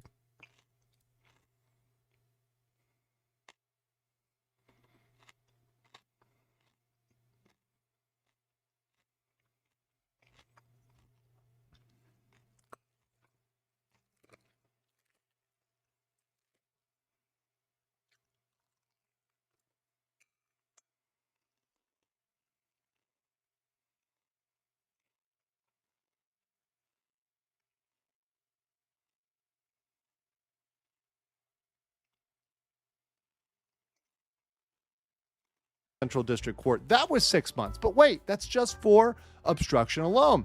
Then you had a case with multiple defendants. There were 10 defendants in this 2024 case. And in that case, they received anywhere between 6 months and 2 years just for obstruction. But then let's get to deepfakes, because remember, that's the serious one that has mandatory jail time.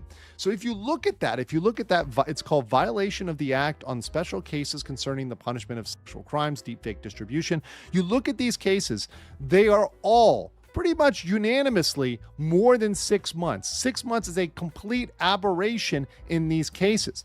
2025 case for deepfakes, 1 year. 2024 case, a year and 6 months. 2025 case, 8 months. And these are just for deepfakes. So once again, deepfakes, without even thinking about obstruction, Minor Crimes Act, anything else, just deepfakes, you've got longer sentences. But what we found a perfect test case for this, a perfect comparison case, and we named this John Doe because we don't want to give away any personal information of this person needlessly.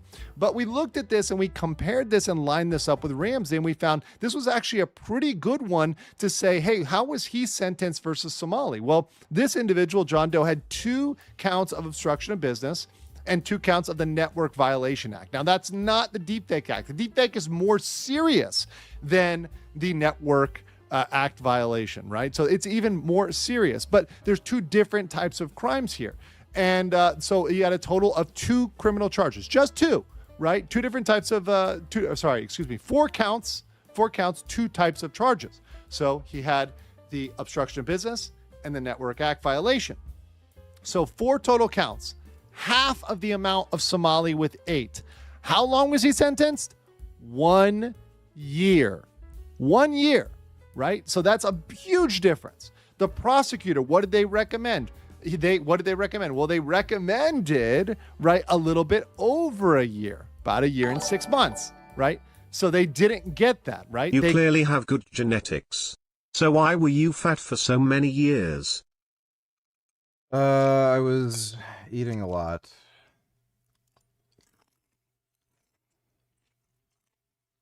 So yeah.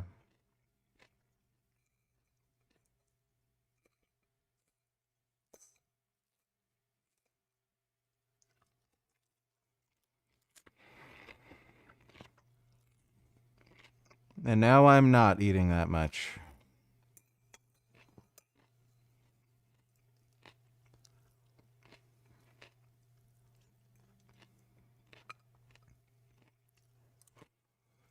Just lots of salad. Thanks for the donation, 21st. He got 66% of what they were asking for. On average, per count, because he had 4 counts, he got 3 months per count, up to a year's, right? So each count is 3 months, 3, 3, 3, 3, 3. You got 12 months. You got a 12-month sentence. How about Johnny Somali? He had 4 counts of obstruction of business, 2 of the Minor Crime Act, 2 of the SVA, right, the deepfakes, 8 counts. He only received 6 months. That was only 6 months out of 3 years recommended. That's 16%, a tiny fraction. On average, 3/4 of a month for each count. Absolutely nothing, absolutely a joke. So, in summary, looking at this as a combined sentence, this is absolutely a travesty. He was sentenced less than individuals who violated just a single Korean law. Kari, don't tell us, hey Richard, if we had to deal with the God Hand and Apostles today, would we be fucked? Also love big femboy booty. Now you know.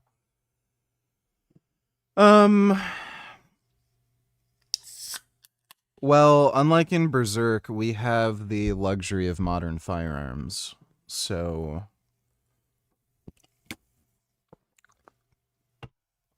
Guts has taken down some pretty powerful apostles with just his hand cannon.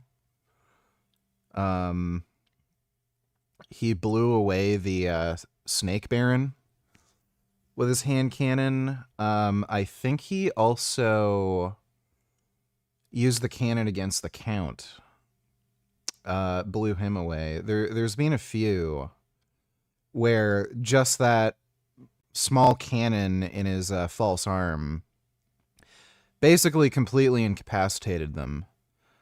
So if you can take an apostle out with just a small cannon, yeah, modern weaponry and firearms would make short work of them. Might be a different case with a God hand. You might need some kind of special weapon. See, like that certainly seems to be the case with Griffith. But yeah, all the other apostles, yeah, we'd be able to deal with them pretty easily with just modern firearms. Thanks for the donation, though, Carrie. You can, and I mean, nice big butts are nice big butts, you know. Cannot justify this and look at this as a from a position of just one law. You have to look at it as 4 counts of business obstruction, 2 of the Minor Crimes Act, and 2 of the Deepfake Act. So looking at all of these things together, we are going to approach the prosecutor and Smash You on Your Head, donate $2. I love it when dogs sing. Dogs are the best. Oh, Bloodhound. Boy, say I will. Oh. If you are a good boy, say I will. Oh. If you are a good boy, then you really are a good boy. If you are a good boy, say I will. Oh my goodness. He's a good boy for sure. Wow, that's a good howl. Thanks for the donation, Smash You on Your Head. I remember Finn would sometimes howl when he heard sirens like a fire truck. He only did it like 2 or 3 times, but it was the cutest fucking thing. He's just a little Pomchi, and he had the cutest little howl. I wish he did it more. He was such a sweet dog. You know, it's a shame he died, but he had a good life. Finn was just an amazing person. Approach the public and approach everybody else with the position that this was over mitigated and therefore should be appealed. The judge in Somali's trial overly mitigated the sentencing. And we can say that looking at the 2 mitigating factors cited by the judge in court. We heard the judge explain these 2 factors.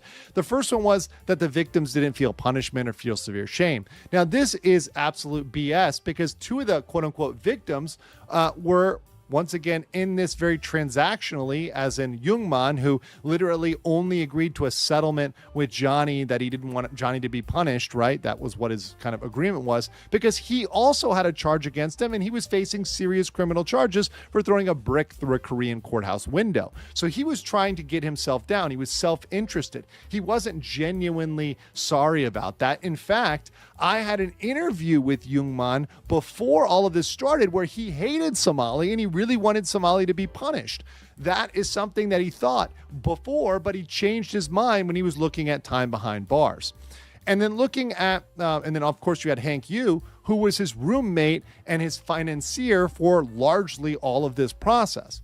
You also have Bong Bong, who you're saying didn't feel severe shame, but she never said she didn't want him to be punished. She in fact said she did want him to be punished and in fact celebrates his punishment. Let me show you my girlfriend. Bong Bong IRL, this is my girlfriend. I have a Korean girlfriend. Why are you attacking me? The other thing was the travel ban. So they found that the travel ban was a mitigating factor, which was completely insane because we looked through Korean law as well as the Korean sentencing guidelines, and it doesn't seem like we can find anywhere else, it's certainly not in the sentencing guidelines, where a travel ban is a disadvantage. And this is absolutely horrible precedent for nuisance streamers. What this says is that for all other nuisance streamers, when they come to Korea, they're going to mitigate your sentence because they're going to lock you in Korea and keep you from traveling. So that's going to say essentially, hey, nuisance streamers, if you prepare ahead, if you know you're going to be locked in Korea, you can come here, do Korean content, get locked up a little bit, and then go about your merry way and have increased clout, increased reputation, etc. Because, well, you know you're eventually going to have your sentence brought down. It's just going to be 6 months and you're going to be able to go it on your way. And a lot of times when you have these short breaks, people come back with even more clout, even more reputation, even more eyeballs on them. Now this thing has been out in all the media. We would hate for Johnny Somali, for Ramsey Khalid Ismail, to get even bigger because he wasn't there long enough for him to actually think about his actions, change his ways, and really be stopped in the long term. The other thing is there were some aggravating factors that are listed in the sentencing guidelines of Korea that the judge did not factor in. And these are ones that explicitly the judge is supposed to factor in. The first is the I have no idea why a Korean judge. What's also weird about this is Johnny Somali was trash talking the judge like fucking crazy. I have no idea why they'd be motivated to give him such a light punishment. It's really weird. Like, he was absolutely horrid and filthy to the judge.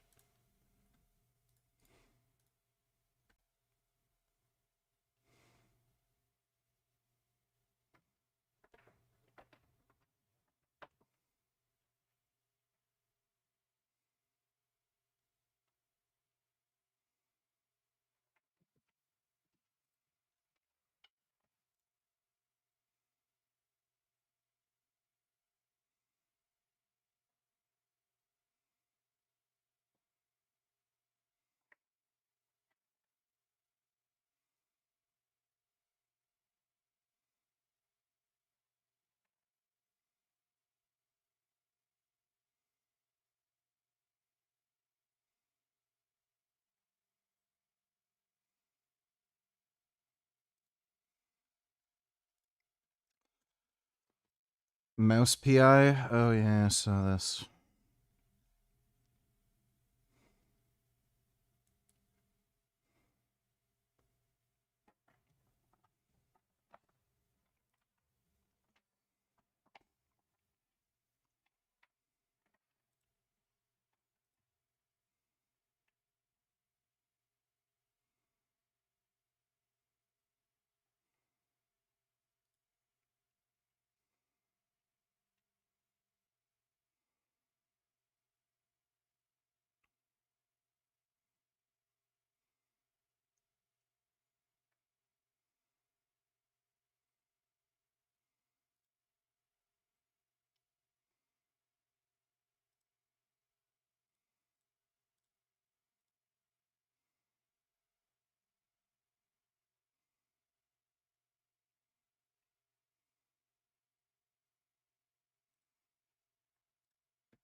This does look really good.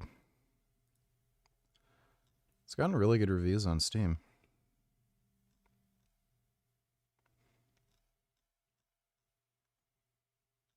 Yeah, I might get that. Maybe we'll play it tonight.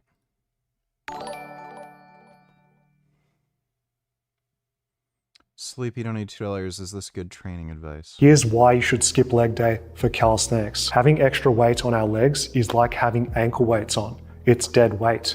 For exercises like front levers and planches, our shoulders have to generate more force to counteract the weight of our legs. Basically, this extra body weight and weight distributed towards your legs is an issue for upper body calisthenics. This is why some people skip it if they're really serious about calisthenics and they're about that life, pants on all the time. You know what I'm saying? For real though, another reason is that leg training is taxing on the nervous system. It takes away recovery that could be allocated towards your upper body. In my opinion, the average person should be doing legs once per week.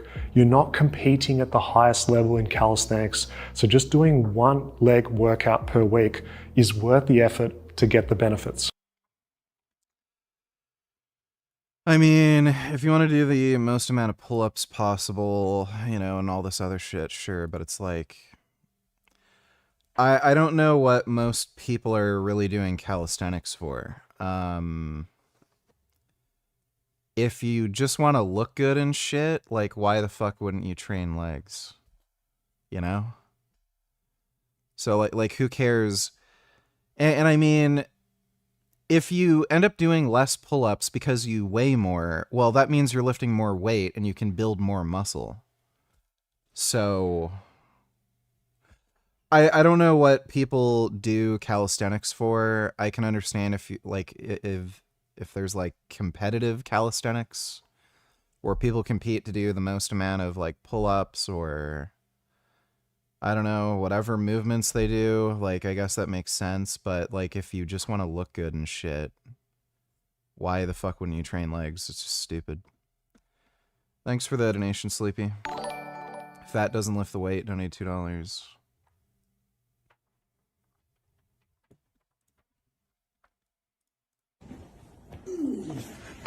Hey, Justice.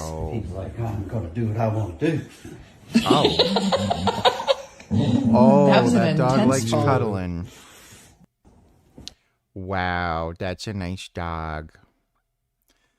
Thanks for the donation. Fat doesn't lift the weight. It's a really Habitual sweet nature dog. of the crime. This was a criminal streak, a part of a pattern, a part of a large scheme in order to commit crimes in Korea. And the judge did not factor that in to aggravate it and make the sentence longer. Further is the motive. Now, the judge did talk about the fact that he streamed, but he didn't go into detail about the fact that Somali took sadistic pleasure in the fun and profit and people for money, harassing people for money, shaming innocent bystanders. That is the most disgusting motive possible, and that should have aggravated the sentence, not mitigated it. So, in my judgment, coming to my judgment, the Korean prosecutors are fully justified in asking for years behind bars. Weak mainstream coverage like the New York Times, the BBC, etc., that have not been covering this from the beginning and that are just covering the cursory details of it is going to result in Somali perceiving this as a win with increased clout. Somali's going to say, look at me, I was on the BBC, I was on the New York Times, yeah, W Somali. That's not good. We don't want that. What we want is him looking at this and saying, yeah, it shows that I was punished severely and that I can't do this again and can't repeat this in any country anywhere in the world. We now only have 6 out of 7 days remaining for appeal. And I know there's other charges that can be pressed against him in the Eastern District, and we're going to talk about those in the future. But right now, I am focusing solely on the appeal, so it gets out there in the media, in the U.S., everywhere else, while we have eyeballs on this, to focus on appealing this as the prosecution. The prosecution has the ability in Korea to go and ask for more time, and we think that would be just, and that's why the prosecutor should appeal ASAP and try to get the full 3 years that they asked for. I want to know what you guys think in the comments below, and I will catch you on the next one.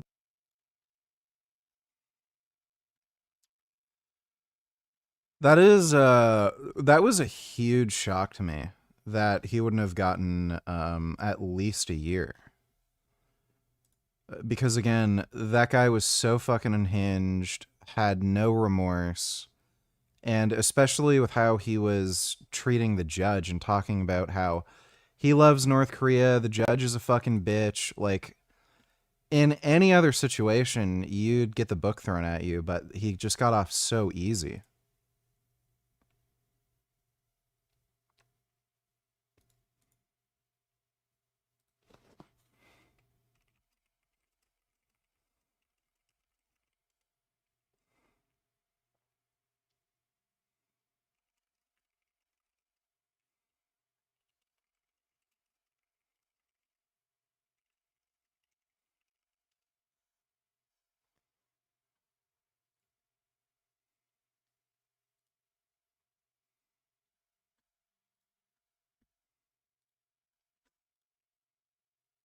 I think this is the play.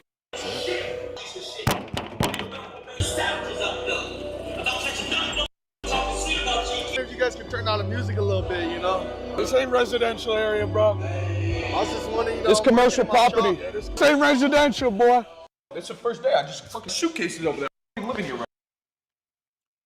Weren't they broken into? right now, okay? Y'all check for mold in here?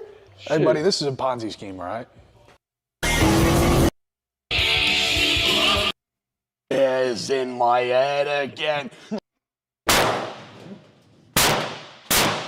Hey! You can just do whatever the I want, man. This is a quick one. We're gonna get this shit. Pop-up location is that's what they call it. Just think of like a food truck, but you know what I mean? Like a food truck, but it's a jam. The other one's gonna be major with it. See, we get in here that might increase the pumperoni. I still got those steroids from Mexico. No, don't get the video fucking taken down, man.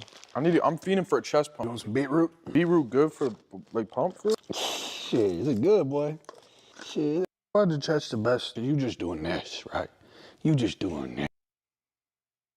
It's judged off how good I fucking look, baby. call it whatever it is, but that's it. That's what it is. Maybe a little bit of arm sleeve. I need fucking methyltren, bro. I'm bench pressing, bro. Fuck this shit. Hey, let's do this motherfucker. This motherfucker good though. This will give you a sick ass pump. Smash you on your head. Oh. Oh. Oh. That's nice. That's really nice. I love it when animals are friends. Those are good friends. Yes, such good friends. Very nice, good friends. My goodness, what wonderful friends. So nice. Thanks for the donation, dude. Nice. Press, bro. I'm finished. My internal fucking drop. Resets. Whatever's going on.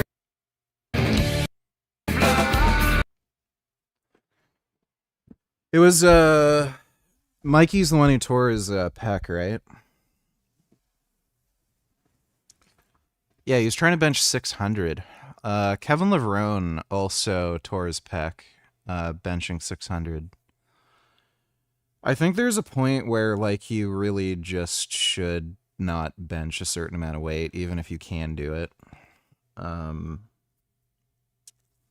600 is a lot of fucking weight, dude. At that point, it's like, yeah, you probably just shouldn't lift that.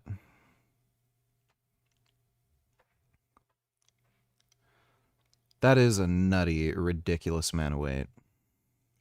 There you go. Any as I can do without my wrist. I think a lot of people can get away with 500, but 600, I don't know. I've seen a lot of people just tear their pecs once they get above 500. Even around 405, you see a lot of pec tears, so probably wasn't a great idea.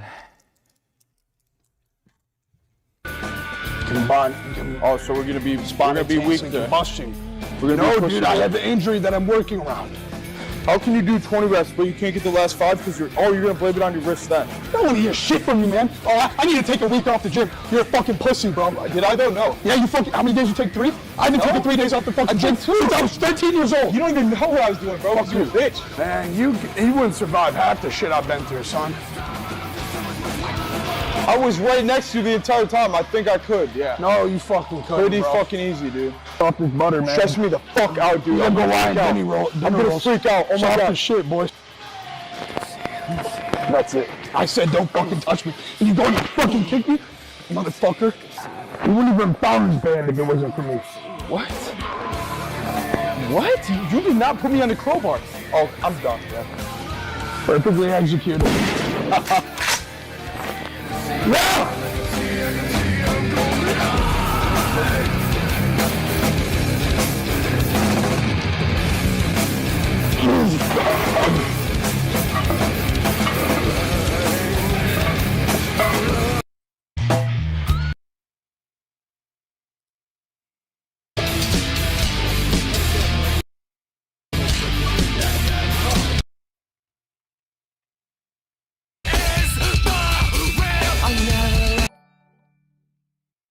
Smash you on your head, donate $2. Let me see.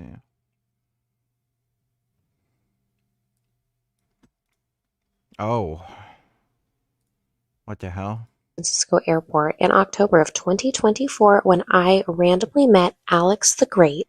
In December of the same year, I flew down and met him one-on-one with his dad, Josh. That is a very big rabbit. If you haven't seen a rabbit in a stroller, 1010 recommend. He is 30 pounds. After exchanging Wow, that is a big rabbit. pleasantries, Imagine how many vegetables that rabbit could eat. I got to sit down and actually sit with this giant, gorgeous floof who jumped into my lap and cuddled with me for quite some time. Oh my god. So that is who a big was Alex the rabbit. Great, you might ask? Alex the Great was a therapy Wow. rabbit that roamed the halls with his friends from the WAG Brigade at the San Francisco airport. my He and his goodness. friends kept travelers calm during their long, stressful days, especially when things like delays or flight cancellations happened. God, He that's also such a became a cuddly local celebrity rabbit. and had a massive presence at San Francisco's Oh MLB my team, the God. Giants.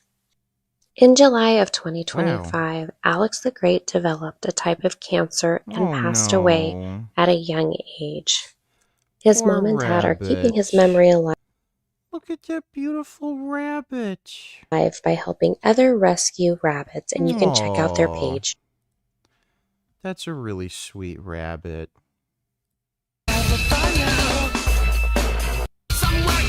Yeah, they got juicy pecs. Oh, yeah. Put the load again. Put the load again. Yep.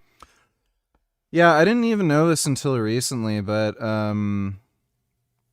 Kevin Levrone tore his pec benching 600, and after the pec tear, he actually looked the same. It didn't affect the way he looked, and he actually got bigger. So it kind of makes me less worried about like really catastrophic injuries like that, like if he could recover from it. And I mean, Mikey too, like he recovered what seems pretty well from the pec tear. He's still getting like bigger. He's not benching what he was before, obviously, but still.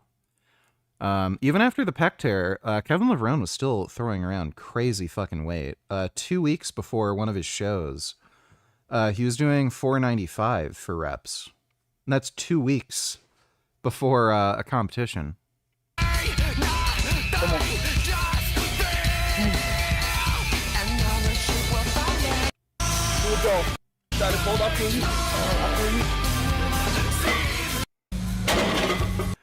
So yeah, technology. I'd obviously want to avoid tearing my pec. Like I wouldn't want that to happen, but I'm not. I don't have the belief that like, you know, you're done after you tear a pec or have like an injury like that.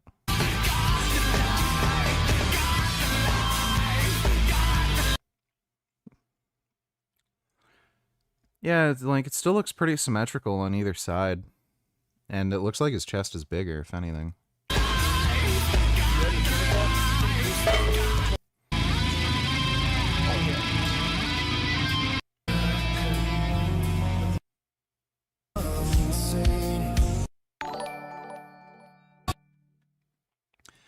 Smash you on your head, donate $2. What did they expect?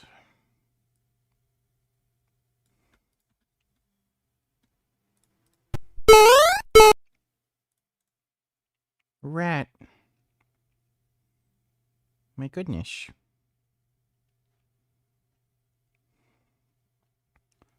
Wow.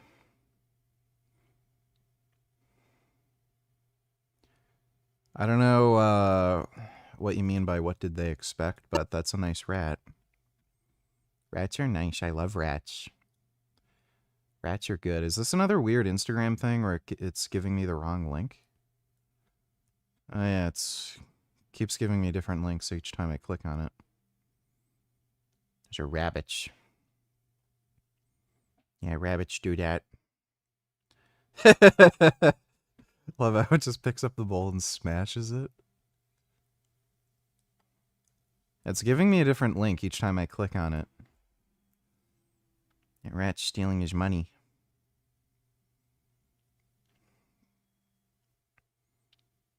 Oh, he's eating the money. That's his now. Well, thanks for the donation, Smash You on your head. I don't know if you sent me the right link.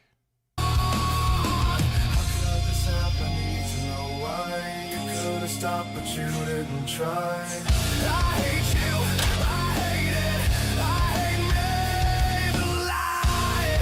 And most of all, God for letting it die. Standing here holding so hollow alone. Take me instead, don't let it be gone.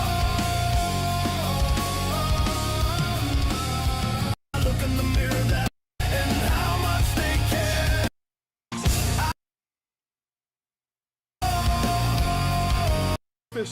In the harbor, but it wasn't made to stay in the harbor.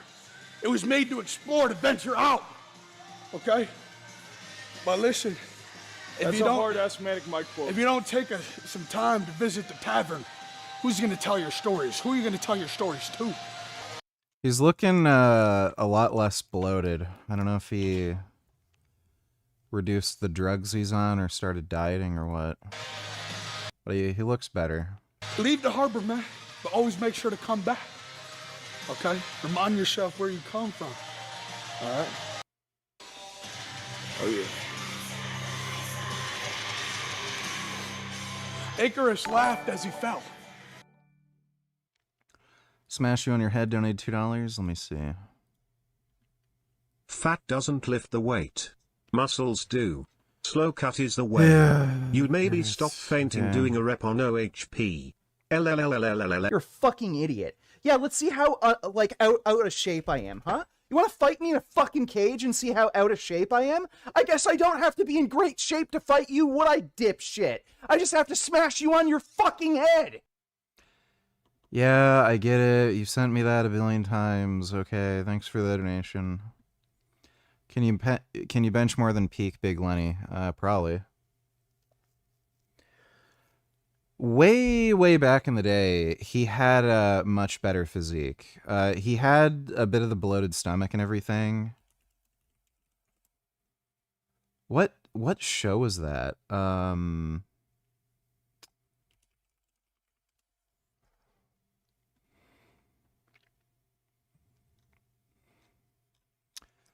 There's some old show he had way back in the day where he actually had a pretty decent physique.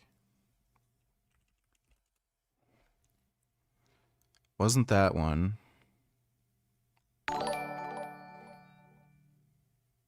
Got banned from a vegan group for saying that is so gay lols lols.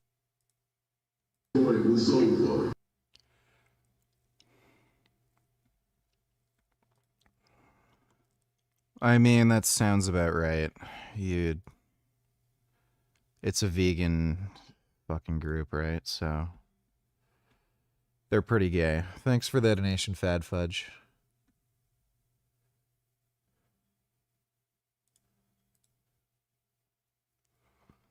That's Kalora.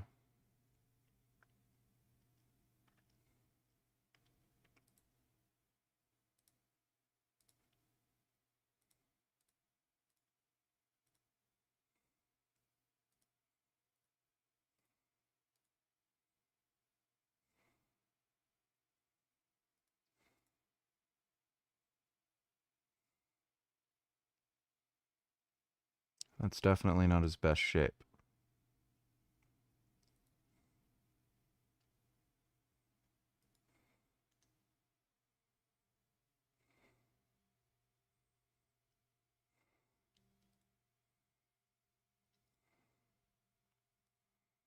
Oh yeah, there we go.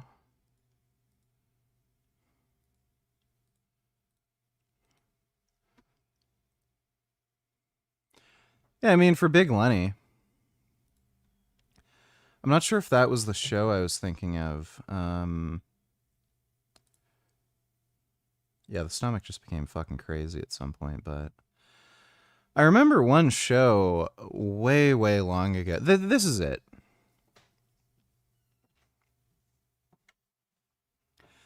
I mean, for Big Lenny, you know,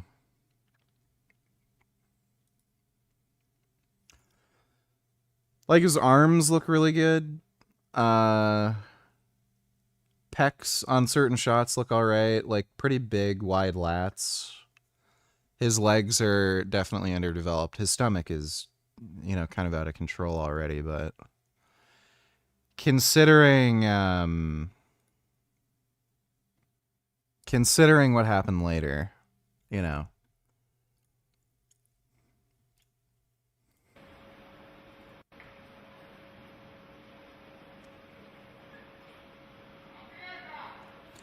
Yeah, if he had managed to not bloat his stomach out like crazy and stay in better health,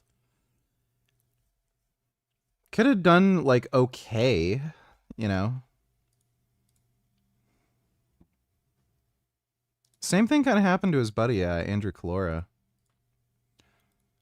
He was ridiculously strong. He benched 600 raw. Like, easy, too. Dodo Donate Tellers, Destiny's live, VG, is he in Discord? Is he live?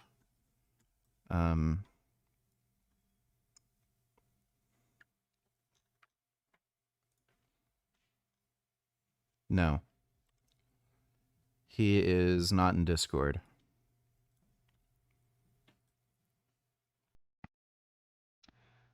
Dodo Donate Tellers, I wonder if the whale thinks it's sentient.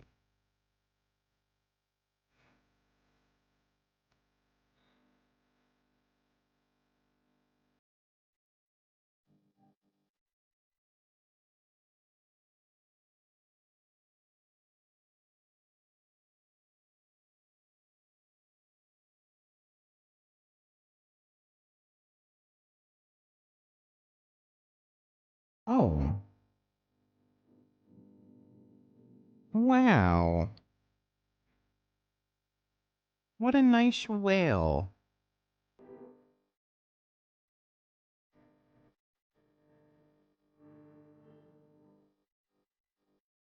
My goodness.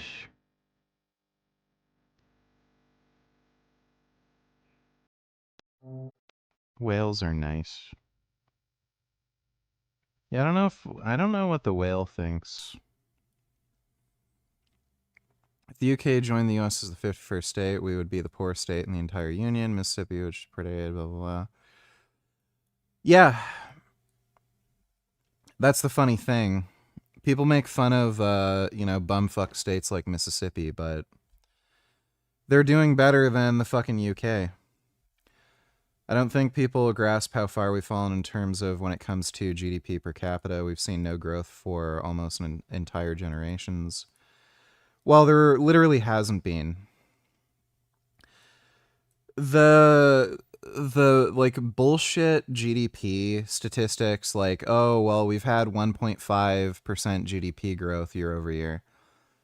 It's not real. All it is just cost of living has gone up. We've seen our productivity decrease and our taxes increase.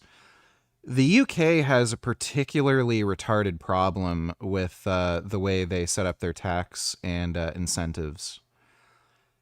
People will deliberately try to earn less money because if they earn more, what ends up happening is some of their benefits get taken away and they literally get such a tax penalty for moving up a tax bracket that they also literally earn less money. So if you earn $90,000 a year, you might have to pay like, I'm making up a number here, like 25%. But if you earn an extra 10K and you're up to 100,000, well, now you have to pay like 30 or 35% tax. So when you do the math, you end up having less money than you would otherwise. And some of the benefits you might get, like childcare or whatever, those get taken away. So people are literally incentivized to be less productive in the fucking UK. I have no idea why they fucking set up a tax bracket system like that. It's insane. It's as if they deliberately want to keep people poor and make sure there's like this class of everyday fucked over working stiffs that will never achieve any degree of wealth, so that some of the most wealthy people never end up getting any competition. I have no idea why they set it up that way, but it seems like it has something to do with some kind of corporate corruption, because it's fucking weird. It makes absolutely no sense. Yeah, the average person in the UK on 50,000 pounds is less well off than your average Mississippi swamp dweller. It's true. The UK is just absolutely fucked.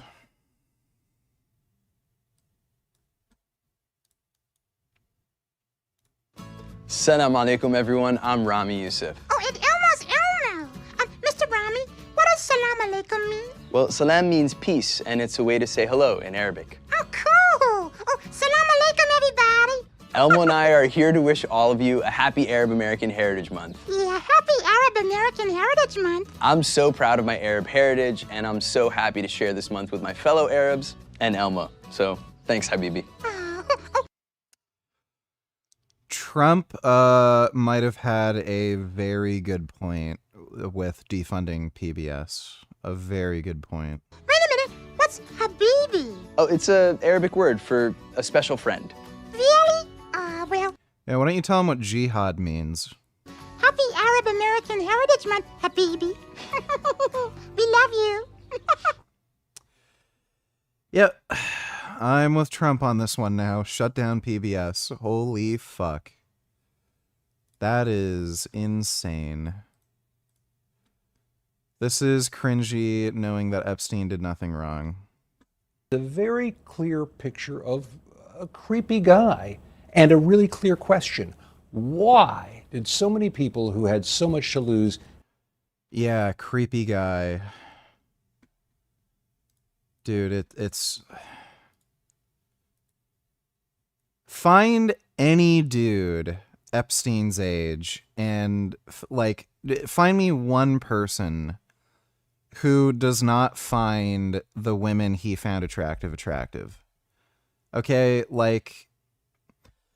I know in terms of dating preferences, it's a different story, but like if you're just talking about sexual attraction, you will not find a single straight heterosexual dude Epstein's age that does not find like 18-year-olds hot. So it like give me a fucking break. It's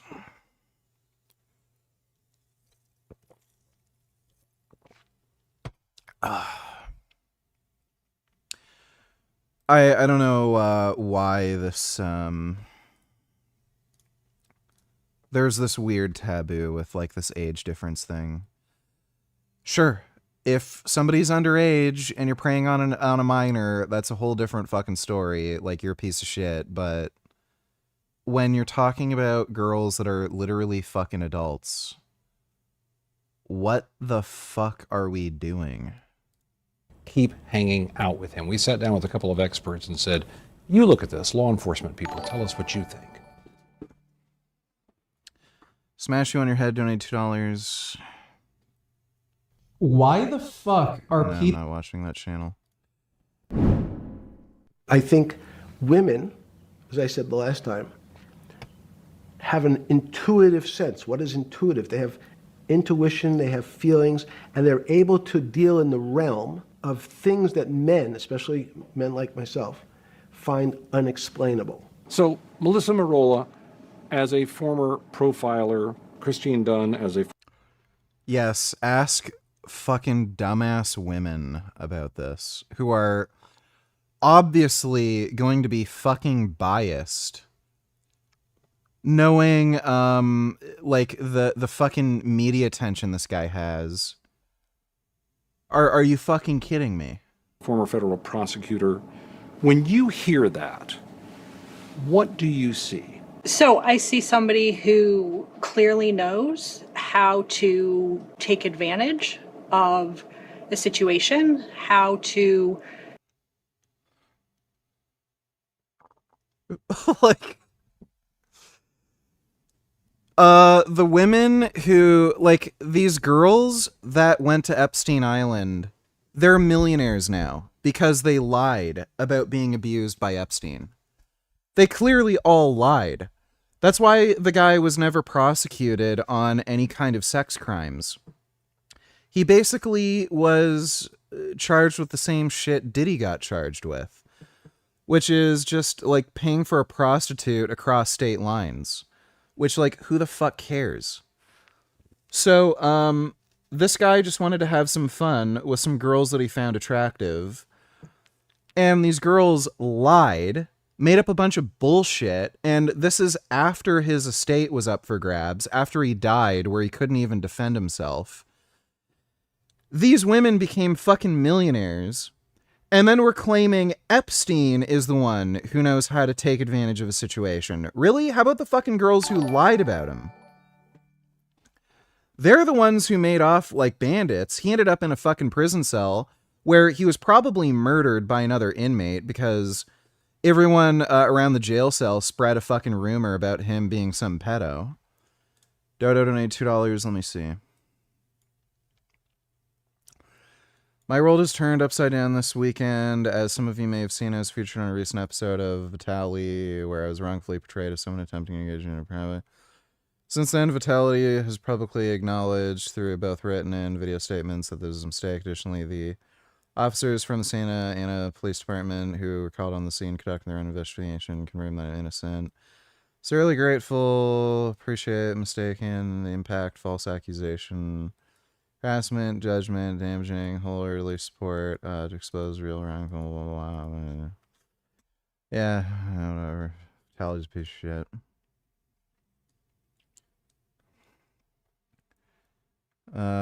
Yeah, great. Whatever. I don't really care about anything he says. Falsely accused. Yeah, I get it. Okay, dude. I wish you would watch the original whole video VG. You kept skipping, so. Who cares? I fucking get it, okay? I don't need to waste my time listening to this fucking dumbass. Yeah, he's a fucking retarded lying asshole and he fucking ruined somebody's reputation. Thanks for the donation. At that gay shit. This is what your friend Alexander Leonidas likes. Thus why him and his butt buddy Phil trained those silverback flutes so they could destroy each other's crap shooter. Hyper gay.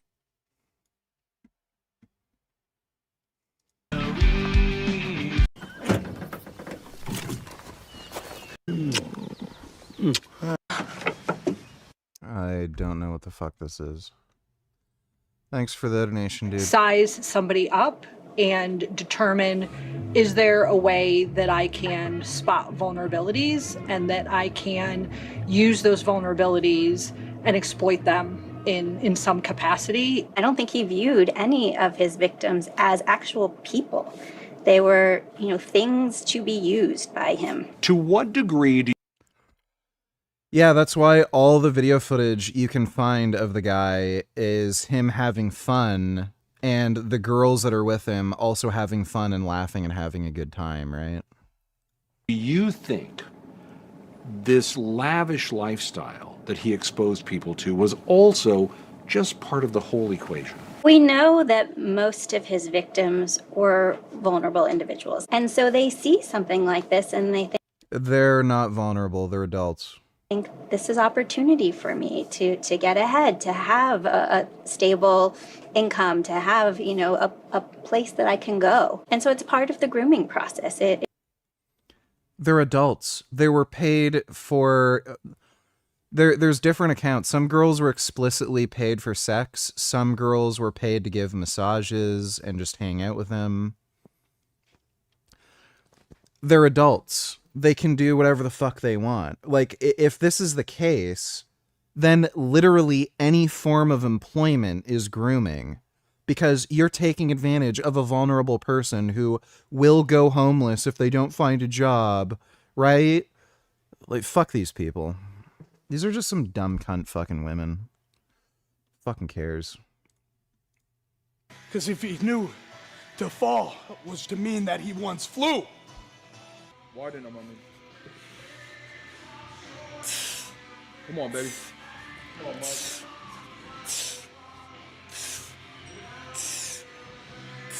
it, baby. Come on. Oh my God, that burn. Yup. Crack it. Crack it like a fucking nut, boy. Shut the fuck up. Nutcracker, come on. It's a nutcracker set. That's what we call these. Hit this last set. Come on. This. Yeah. This. Yeah, I really dig the upright rows. You gonna get the last set, I'm not. Yeah. Yeah. Hey, look at me. Yeah. I can do this all day, buddy. I'm not making eye contact. I can do this all day. All fucking day, buddy. Yeah. I'm fucking hard, boy. Check my cock. I'm hard. Yeah. In front of me, bro? This fucking yeah. I think. Let's go. Let's go get that black star. Let's go get us. His traps are popping out pretty crazy. Let's go get that Blackstone. Let's go get us some fucking Blackstone, baby. Come on. Yep. I need you to go to the Walmart by the B&B and get the Blackstone. She's not even gonna be able to carry it out, bro. That bitch heavy. I just need you to secure it. I need you to buy it and purchase it. Are you sure there's a one? Yep, there's a good old Blackstoner up there. Okay, I'll check. Did you? I just got done working out. All right, thanks. So how you doing? 18 bars since 1 o'clock. Yeah, man. I've had two fucking meals today. And what do you think you're doing? You propane bit? 30 fucking bucks, man. Be the difference in your community, man. Overcooked. Shit ton of shit. Up for the summer, man, you know?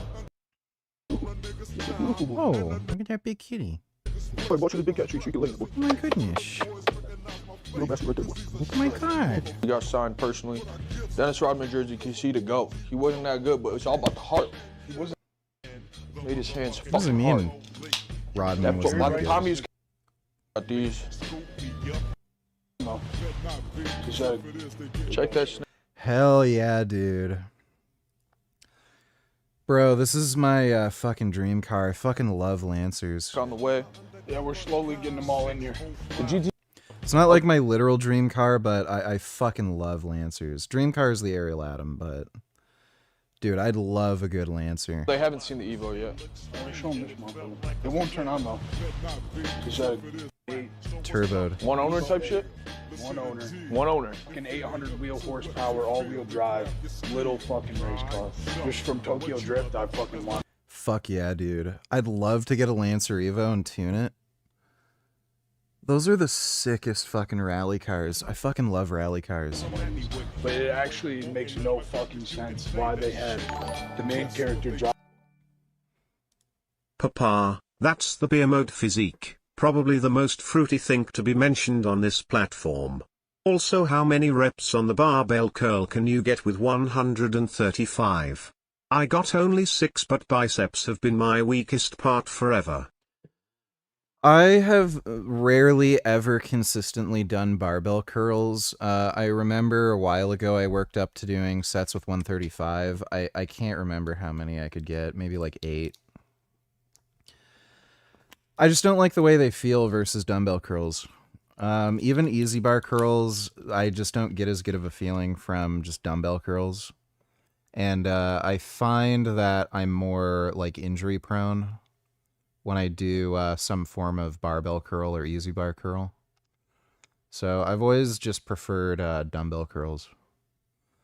Thanks for the donation though, XD. Driving a fucking all-wheel drive car in a drift. This is all-wheel drive? Yeah. It's not. All-wheel drive works fine for drifting. Front wheel doesn't work, but yeah, all-wheel does work. This is all-wheel drive. I looked it up, bro. It is not. Yes, it is. That's fucking. It is all-wheel drive. It's a rally car. Cylinder engine ever made. 4-banger. Well, we're still working on that. It's the chill spot.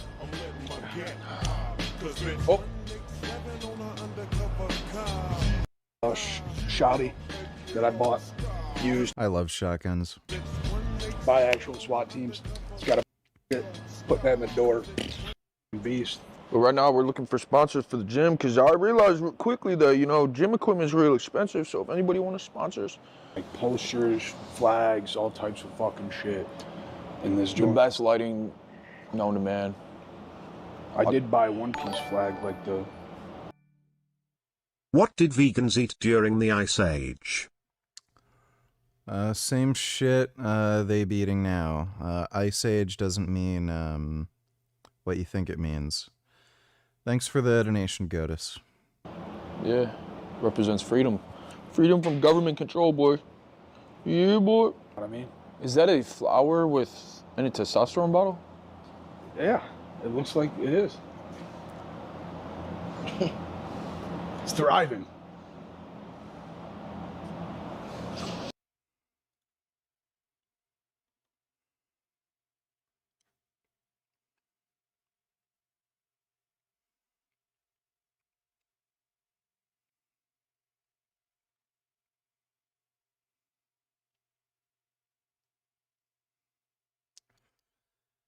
They get really good views. They're funny.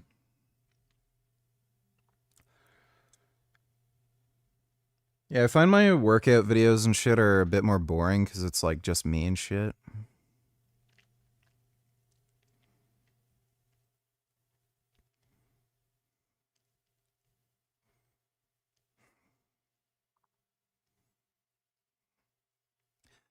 Need my mom to do more workout videos with me so I can yell at her and shit.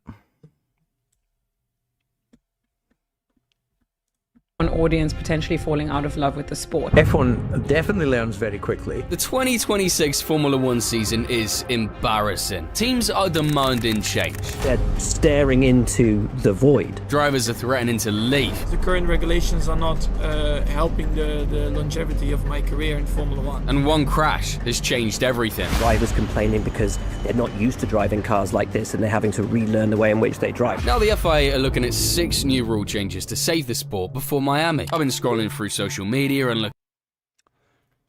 Here's how you can fix it. Get rid of the fucking battery. Just move to like fucking V10s. Like, what the fuck are they doing? Looking at your comments, and the biggest complaint I've seen is the 50-50 engine split. But changing it mid-season is impossible and absolutely a last resort. So it most likely won't happen for 2026, but it is definitely on the table for 2027. Since the start of the hybrid era, the engine has been doing the heavy lifting by providing the bulk of the engine power, but in 2026, it has been nerfed. When cars ran out of battery in previous years, it was just a little annoyance, but now they lose around 500 horsepower. Crazy. So the FIA are considering an idea to increase the fuel flow limit. The current rules dictate just how much fuel can be pumped into the engine every second, but if you allow more in, you get a bigger explosion and more horsepower. But the problem with implementing this in 2026 is that these engines are highly sensitive and specifically designed to operate at specific limits. What everyone is hoping for is that the FIA does increase the fuel flow for 2027, giving teams more time to design new engines. It still doesn't solve the problems we have right now, but it could prevent the sport from tanking by 2027. Engine providers like Mercedes and Ferrari will need to design stronger engines, but with these two teams dominating, we could even see them fighting against these new rules entirely. But as the engineers argue over engine blocks and fuel flow for the future, the FIA need to find speed down the straight right now. Active Aero was the FIA's idea to take DRS to the next level. Instead of just having the rear wing open, the cars now also open the front wing. I still think that's super satisfying, just like when you hit that subscribe button. But just like DRS, it's limited to specific zones. It works just like DRS, with a button the driver can push to open the wings while it slams shut under braking. But unlike DRS, the driver doesn't need to be within 1 second of the car in front to activate this. Wherever they reach the zone, they can automatically open the wings and reduce drag by up to 40%. One of the suggestions is to remove these zones and allow drivers to activate them when they like. This opens up a grey area for engineers. Instead of designing cars for those specific active aero zones, they can now design chassis with dynamic setups. Ferrari has already played around with this in testing when they designed the Macarena wing. It also means that the battle for aerodynamic efficiency once again becomes important, and instead of just focusing on software updates, new aero packages can make all the difference. But most importantly, it could make racing interesting again. We might get to see who is willing to keep their wing open the longest, or it might just be disastrous and lead to even more crashes when drivers don't have enough downforce in the corners.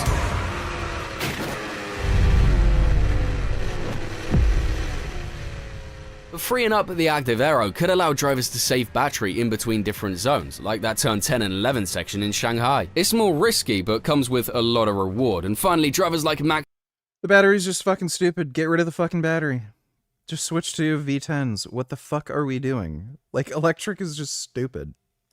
Can actually make the difference again. But freeing up the aero doesn't matter if the driver can't control the car, but has to spend most of the time managing complex algorithms. I mean, just look at a Formula One steering wheel. There are buttons for everything. The driver's thinking about what button to press more than they're focused on racing. So the suggestion is that the FIA simplify computer algorithms and give the power back to the driver's right foot. But let me back up a bit and explain. The modern F1 car has hundreds of sensors. Well, yeah, you know how you do that? Get rid of the fucking battery and just allow them to make V10 engines like in the good old days. Well, if we take the total amount of data generated over the weekend by the car, including video and all sorts of ancillary information, it's probably close to 1 terabyte. or even a bit more per car. But with the new rules, which are so complicated that even team principals don't understand them, teams have relied on computer algorithms to manage what power is deployed. Basically, the computer tells the engineer where the car should deploy battery power, and the engine is mapped to make this possible. The problem is that every team is doing this, and we have a situation where all 22 cars are deploying energy at the same spots. It wasn't such a big problem in the first 2 races, so we got those yo-yo overtakes. But now everyone is using similar mapping, and we just get cars following each other in deployment. What's even worse is that the FIA regulates some of these algorithms, specifically the ramp down when the car exits a corner. Currently, the driver needs to keep the throttle at 98% or more for 1 second to enter ramp down mode, and if they fail, the entire process restarts. Look back at Charles Leclerc during sprint qualifying at the Chinese Grand Prix. Leclerc was on a flat out lap, then coming out on a fast corner, his Ferrari lost grip in the rear. Good on through 11, but they're just struggling to get on power. Quickly lifted his foot off the gas pedal by just a tiny fraction for a split second. The car stabilized and he got back on the throttle. We call it a brilliant save, but the computer algorithm didn't see a save. The computer only saw that the gas pedal lifted past the 98% threshold. The second Leclerc lifted to save the slide, the computer permanently cut the electrical battery power. When he put his foot back down, he had no speed left. His qualifying lap was completely ruined, not by a mistake, but by a line of code that didn't understand the context of the situation. This is what Max calls anti-racing. The solution is to simplify the coding algorithms, and instead of having a computer control what a driver can and cannot do, let them make the decisions. It sounds good on paper, but they have to get rid of these hungry batteries as well. Since the hybrid engines were introduced in 2014, the rule has always been that more is better. Recover as much energy as possible and then dump it. But the 2026 rules have pushed this too far. Originally, the cars were required to harvest and use 9 megajoules of energy per lap. It worked in Australia, even though we noticed it sounding shit. I mean, just listen to George losing power at the iconic Turn 11 at Albert Park.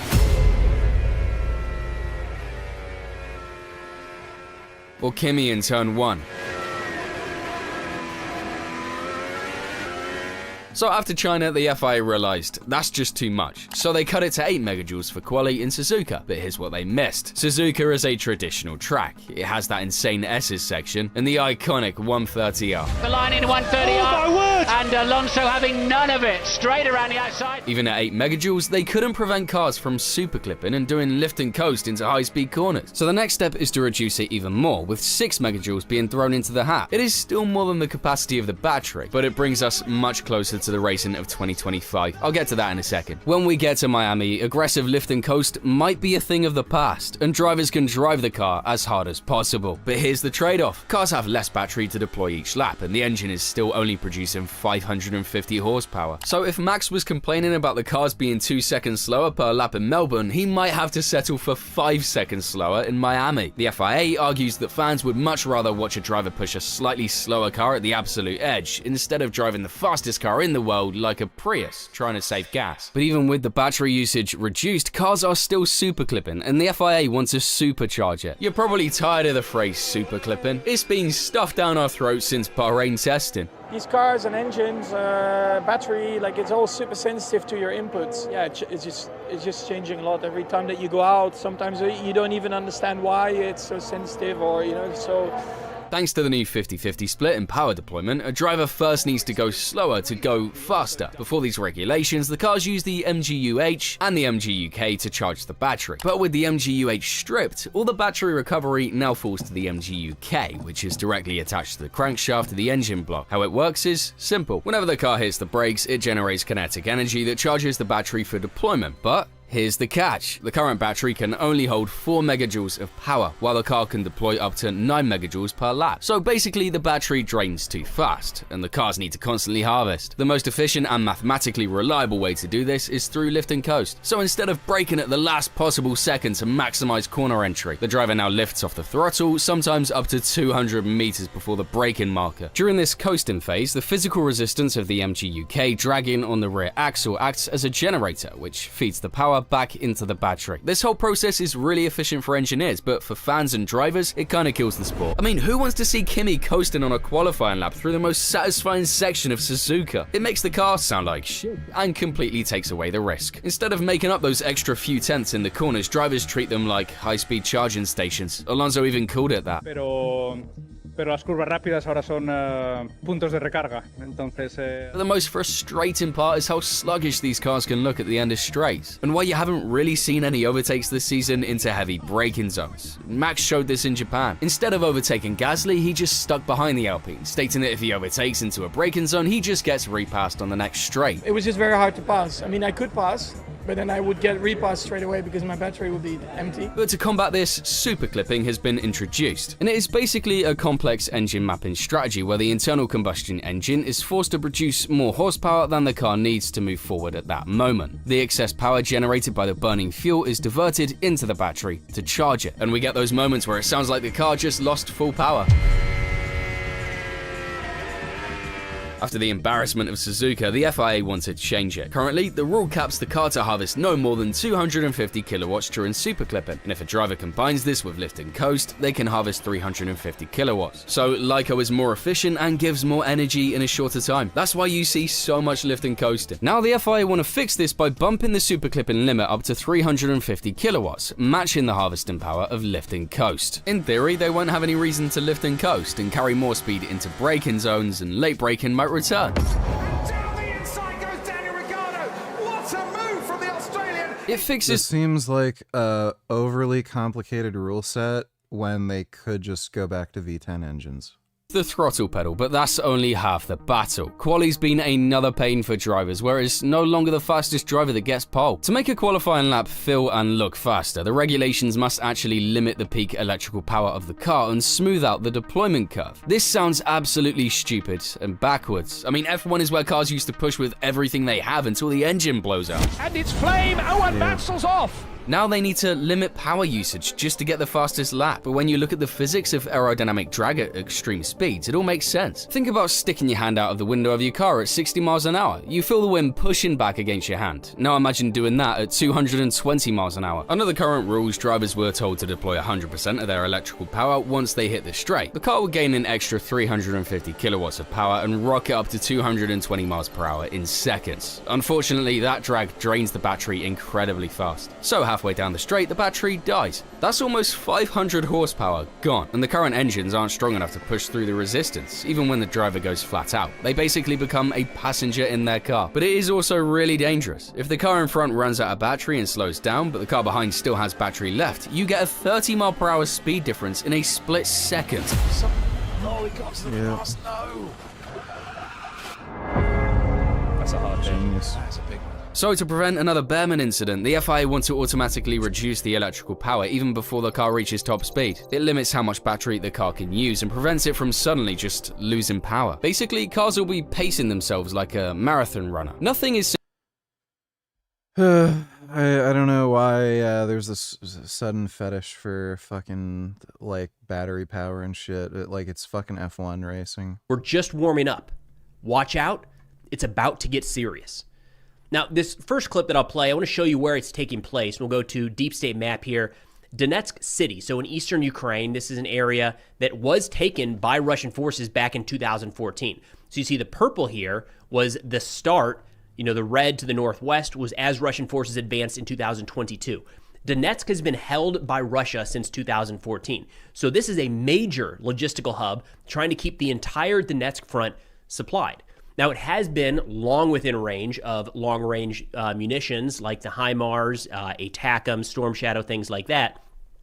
We know the quantity of those munitions has steadily decreased over time. This medium-range strike zone is what Ukraine has really focused on in 2026. So we know Ukraine has the long-range strikes inside of Russia. We know they have the short-range strikes, bombers and FPVs right along the front. This middle ground, 30, 50, 70 kilometers, is hammering Russian logistics, and it's a clear focus of Ukrainian operations in 2026. Now, turning to this first footage that was released by the 1st Ukrainian National Guard Corps, Azov, they say they control enemy logistics near Donetsk. Pilots of strike UAVs are hunting for Russian logistics in the far operational zone. Drones keep all logistics routes around Donetsk under control. Not so long ago, the occupiers felt completely safe there. But from now on, all military targets moving on roads around Donetsk will be destroyed. There is no safe rear for the occupiers. It is impossible to hide and defend themselves. Ukrainian media United 24 added to this, saying, Hi, boss. I hope you've been well. That e-bike disappointed me, but I got something else. They are actually shipping. They probably need work.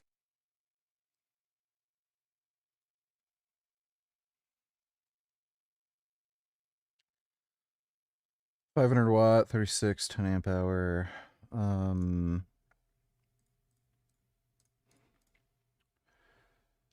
360 total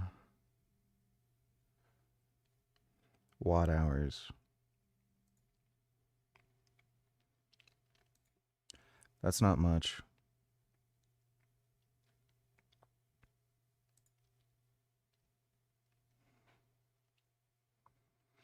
You definitely want to use that with pedal assist the whole time.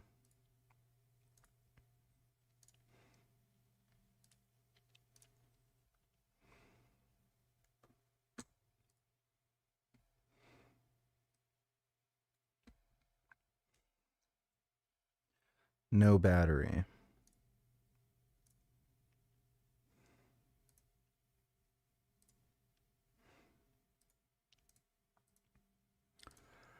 This sort of thing might be more of a project, but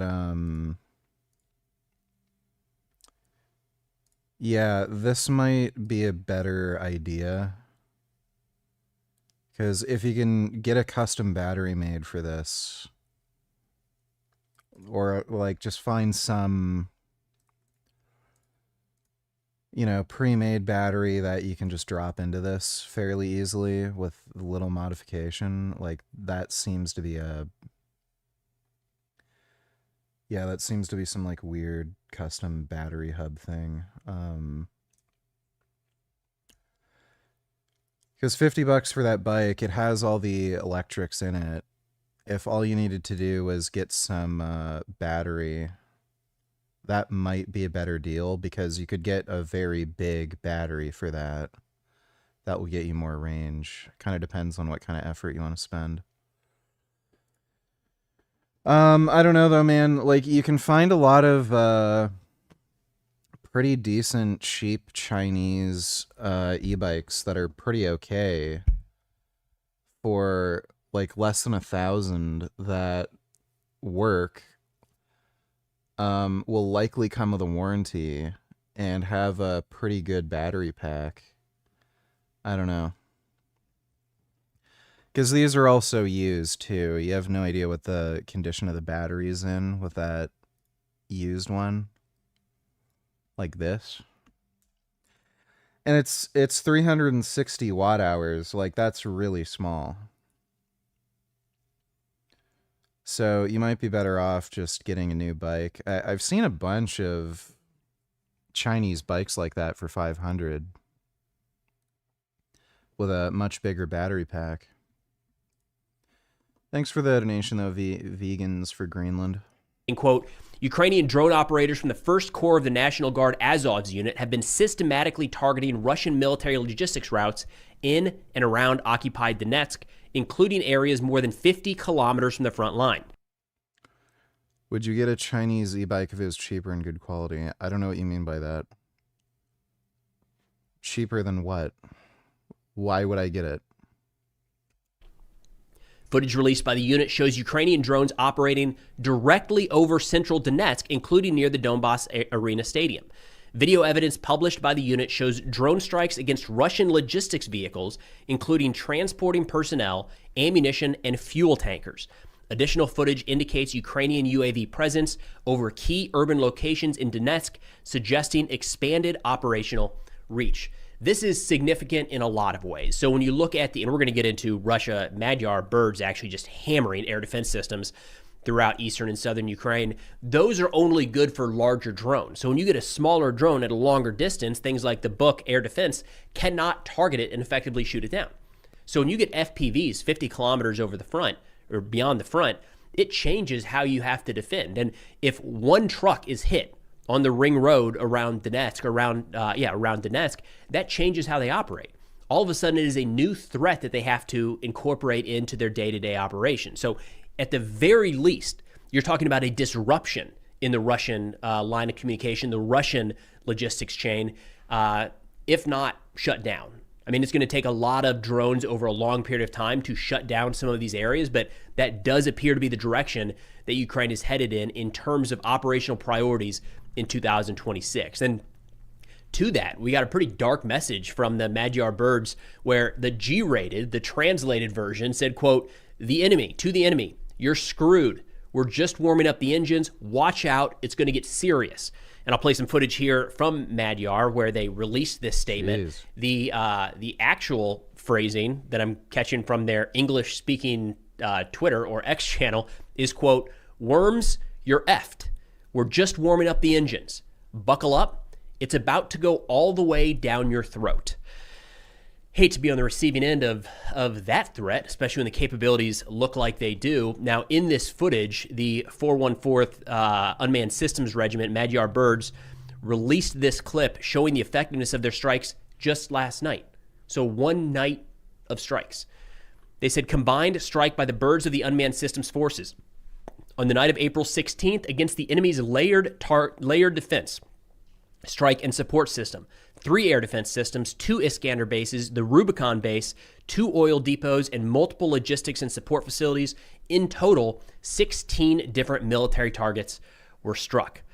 The Rubicon group is and we just wrapped up an interview that should come up in a couple days here, where Rubicon is one of the more elite, kind of long-range Russian drone units. So going after them should, ideally, help open up some of the Ukrainian logistics a bit back from the front. But that's no joke. Iskander bases, right? Those are not forward deployed. Those are a significant ways back from the front. And as these air defense systems get knocked out one by one, and we've talked about this countless times, like it takes a long time to build those. They're very expensive. So even taking one out affects Russia's ability to lock down the airspace over certain areas. And in this case, we're really not talking about Ukrainian aircraft, helicopters, or fixed wing, but long-range strike munitions that could be intercepted with air defense platforms. So something like an ATACMS, a Storm Shadow, or all of the countless Ukrainian variants, the Flamingo, for instance, the more that these air defense systems are degraded, the higher likelihood those have of getting through. And Ukraine has continued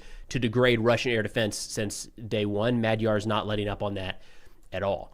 Now, I do want to provide you guys with a quick fundraiser update. We're knocking this out of the park. It's incredible at this point. So just yesterday, we delivered 3 more vehicles to the Seraphim Battalion. It's a brand new drone unit being stood up within the 104th Territorial Defense Brigade. So we have already, all of us together, since February, provided 9 brand new vehicles, or newly out, will be in the description below. Now, with these medium strike operations being carried out by Ukraine, we are seeing a reduction in Russia's ability to continue pushing the front in a number of directions. I mean, they are still fighting for northern Pokrovsk, all right?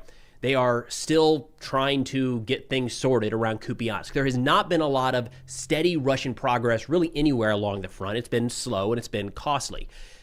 What we're likely to see instead, and I think we're starting to see this campaign play out right now, is more long-range strikes carried out with Russian missiles and drones into Ukrainian cities across the country. In fact, last night, it sounds like the deadliest and largest barrage carried out by Russia in 2026. I got this battery for it. I think I can convert the battery to this. It comes with the mounting plate. Just need to hook the wires up to this one. They use Samsung 21700 cells. Let me see. Well, it's definitely better. That'll get you like what, 720 watt hours. That's much more usable.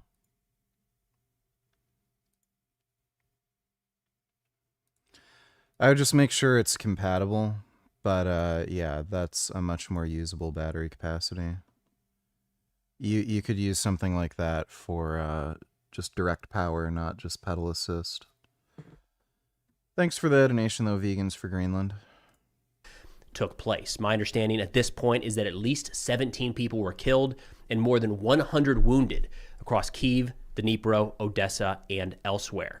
The Kyiv Independent said this overnight assault marks one of the deadliest Russian attacks on Ukrainian civilians of 2026. According to the Ukrainian Air Force, there were more than 700 munitions fired into Ukraine. That is a huge number. My concern is that we're going to see that number stay north of 500 and approach 1,000 a night at some point in 2026. The Air Force says that they were able to intercept 19 of 25 cruise missiles, 12 of 19 Iskander ballistic missiles, and 636 of 659 drones, Shahed, Gerbera, and other types. So that's a lot of munitions being intercepted or down with electronic warfare. It's also a lot getting through. I mean, even with those numbers, you're talking about, 6 cruise missiles made it through and impacted their target, 7 ballistic missiles, and then I'm going to roll the dice in the math here, but 23 drones made it through. So the percentages there are high across the board, right? With, what is the total? 667 intercepted out of 703. That's a lot, right? Unfortunately, the 1, 2, 3 that do get through cause significant damage, and in this case, loss of life. Again, 17 killed, more than 100 wounded. Ukrainian President Zelensky spoke to this, saying, quote, "Another night that proves that Russia does not deserve any easing of global politics or the lifting of sanctions. Russia is betting on war, and that's exactly how the response should be. We need to protect the lives with all of our strength, and we need to press for peace with all of our strength, too. There can be no normalization with such a Russia. Pressure on Russia must work, and it's important to fulfill every promise of help for Ukraine in a timely manner. There are many political commitments from partners that have already been announced, but not yet implemented. One of those that might be coming in the very near future is the 90 billion euro loan coming from the European Union that until now has been vetoed by Hungary, but with Viktor Orban losing the election last weekend, it looks like Hungary is probably not going to continue with that veto. It's 90 billion for Ukraine's defense industrial base that could be put to use here in the very near future. Not necessarily days, but certainly weeks or months. That could be in place for Ukraine to purchase additional air defense interceptors or whatever else they need. Expand the production line of some. So we got to. Yeah, Russia's not gonna come out on top. That's for sure. Pretty dark episode today, all things considered. Couple different Russian sources, not all too happy, not super optimistic, to say the least. It's kind of crazy to me how Russians are so, complacent. They're, literally all just getting sent to the front line to fucking die. They're, they know they're gonna lose, and, it's nuts that there hasn't been some kind of mass revolt. The first is complaining about the disappearance of Russian tank units. We might have an idea where they're going. And then another, a personal account from a Russian electrical engineer who volunteered to join the Russian army and found out the hard way that skill set doesn't matter. You join the Russian military in 2026, you are probably going on the assault. Now, quick update on a fundraiser we have going right now. This is a year-long campaign that we are helping outfit an entire drone battalion with new trucks in the 104th Territorial Defense Brigade. We're doing this through Car for Ukraine. We are 2 weeks into the spring campaign. We've raised 32,000 euros of a 97,000 euro goal. Well on the way to knock this one out of the park. So for those interested and able, check out the link in the description below. Now, starting with the first of 2 Russian assessments here, the first one coming from Wagner Kitten. This will be linked in the description below, where he complains about these tank units just being completely destroyed, stripped of their personnel and equipment. He says this specific account is from the 110th Brigade's Tank Battalion of the Russian Armed Forces. Quote, "In general, tanks are now hardly involved in direct combat operations, and therefore, every 2 to 3 weeks, 2 people from each company of the battalion are sent to the infantry and sent to storm positions."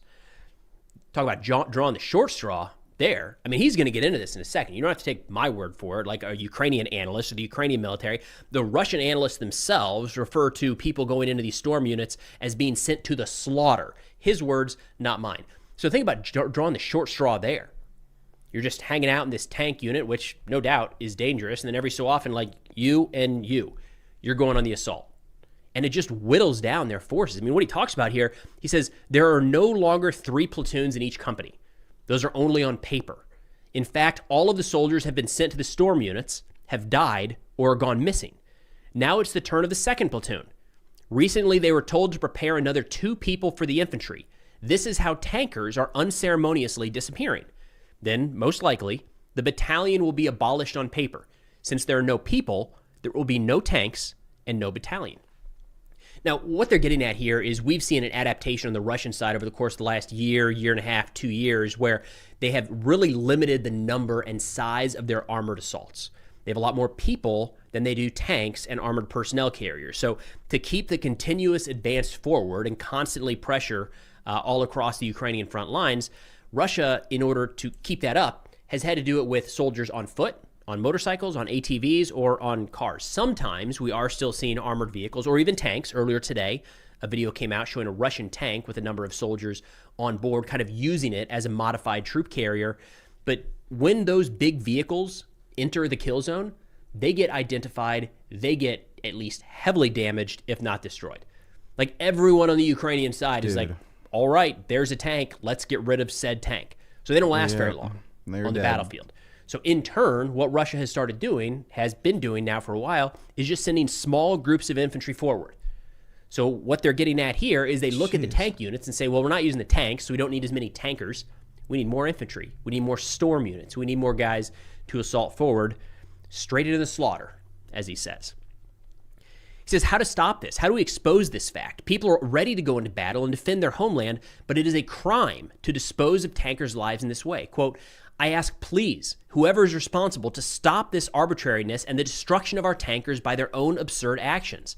I appeal to the Minister of Defense, to the Supreme Commander-in-Chief. I ask for your intervention. After all, it is an illegal practice to send tankers who have been involved in combat operations since the beginning of the special military operation, who have irreplaceable experience in tank battles, who know the tank like the back of their hand, who have orders, medals, to be sent to storm units for slaughter. If we can pause real quick, when you are referring to a type of unit in your own military as being sent to the slaughter,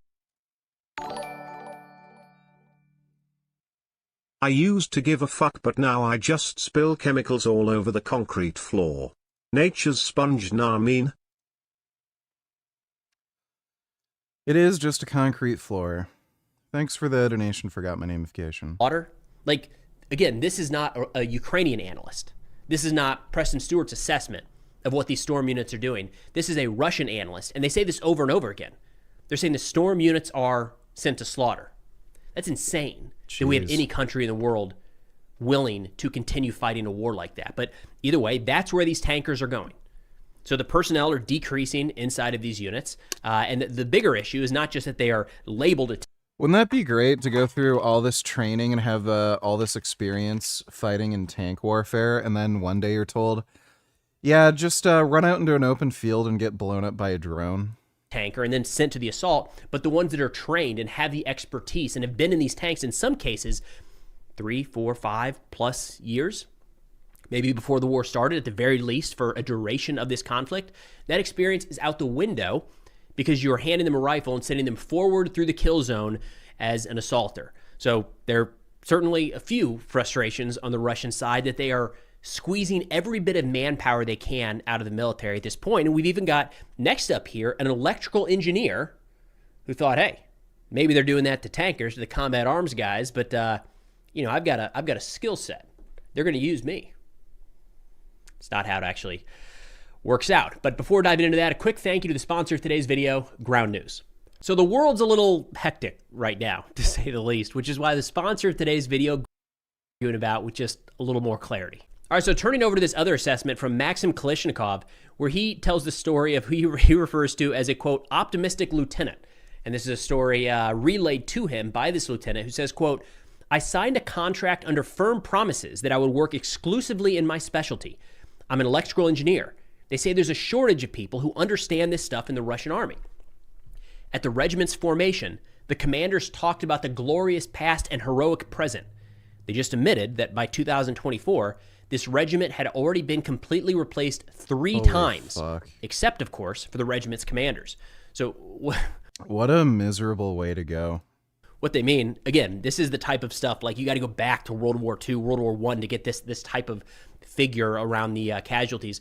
What they're saying is, let's say the regiment is 1,000 people strong, that they have gone through all of those 1,000, replaced them all, gone through them again, replaced them all, gone through them again. They've fully replaced the entire regiment of soldiers 3 times. That was by 2024. It's 2 years since then. So that's insane. But he says, when I arrived at the regiment, I almost immediately fell out of favor with the commander and was assigned to lead assaults. In this regiment, electronics turned out to be useless. All the electronic warfare equipment ended up as scrap metal. But I went on with the assaults. Oh my God. We got thoroughly routed. You want to talk about how a military fails? Like, they might be able to continue operating for a period of time, but a military, a country, when you take somebody with a specialized skill set, right? The other example was the tankers. And it does take a significant skill set to understand how to operate those tanks and kind of become one with that piece of equipment. It's not easy to learn that. It's even harder to learn how to become an electrical engineer. So when you're taking those guys and saying that's all well and good that you got all that schooling, and you tell me there's not a single place across the entire front where an electrical engineer could come and use for the Russian army, get out of here. And saying you are as useful as a prison convict, essentially. Hand the guy a rifle, send him forward, you're in an assault unit. That is killing off the brain power, the skills inside of Russian society. That is not sustainable, not at all.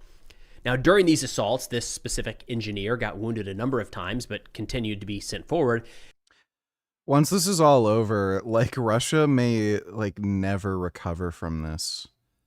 All the, like, smart, able-bodied men are, like, all gonna be fucking dead or severely injured where they can't work anymore, and, like, they're gonna have no productivity for a very, very long time.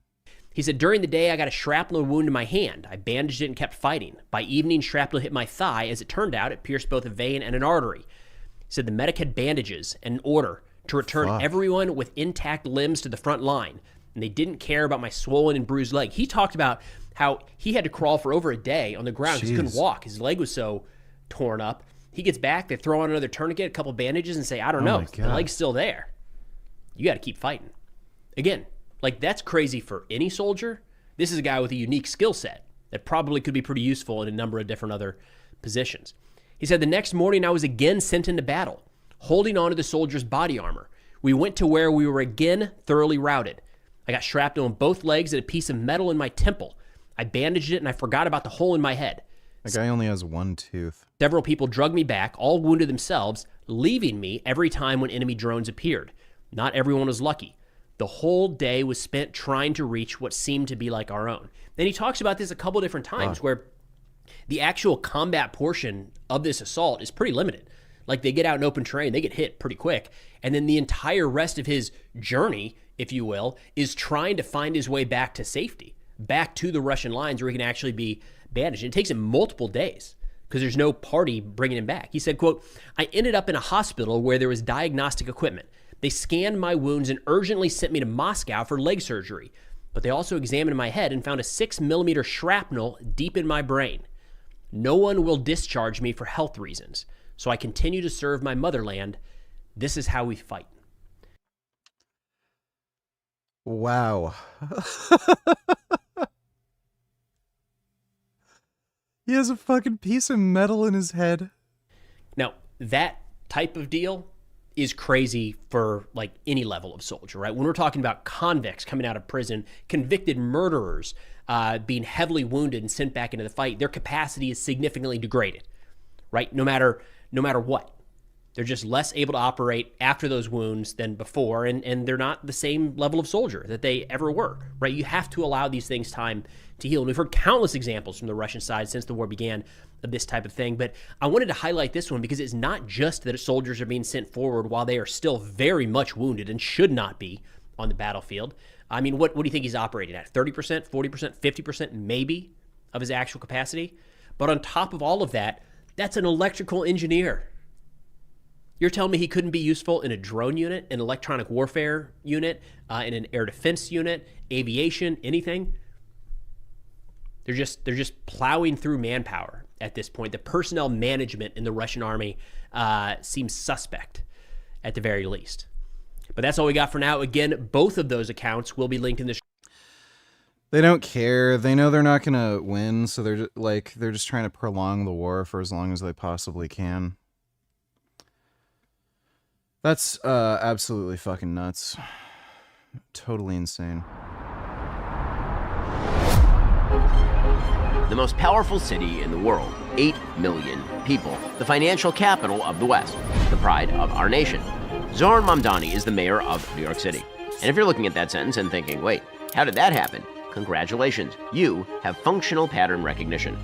Because here's what's actually happening. New York didn't just elect a mayor, New York elected a model, a fully assembled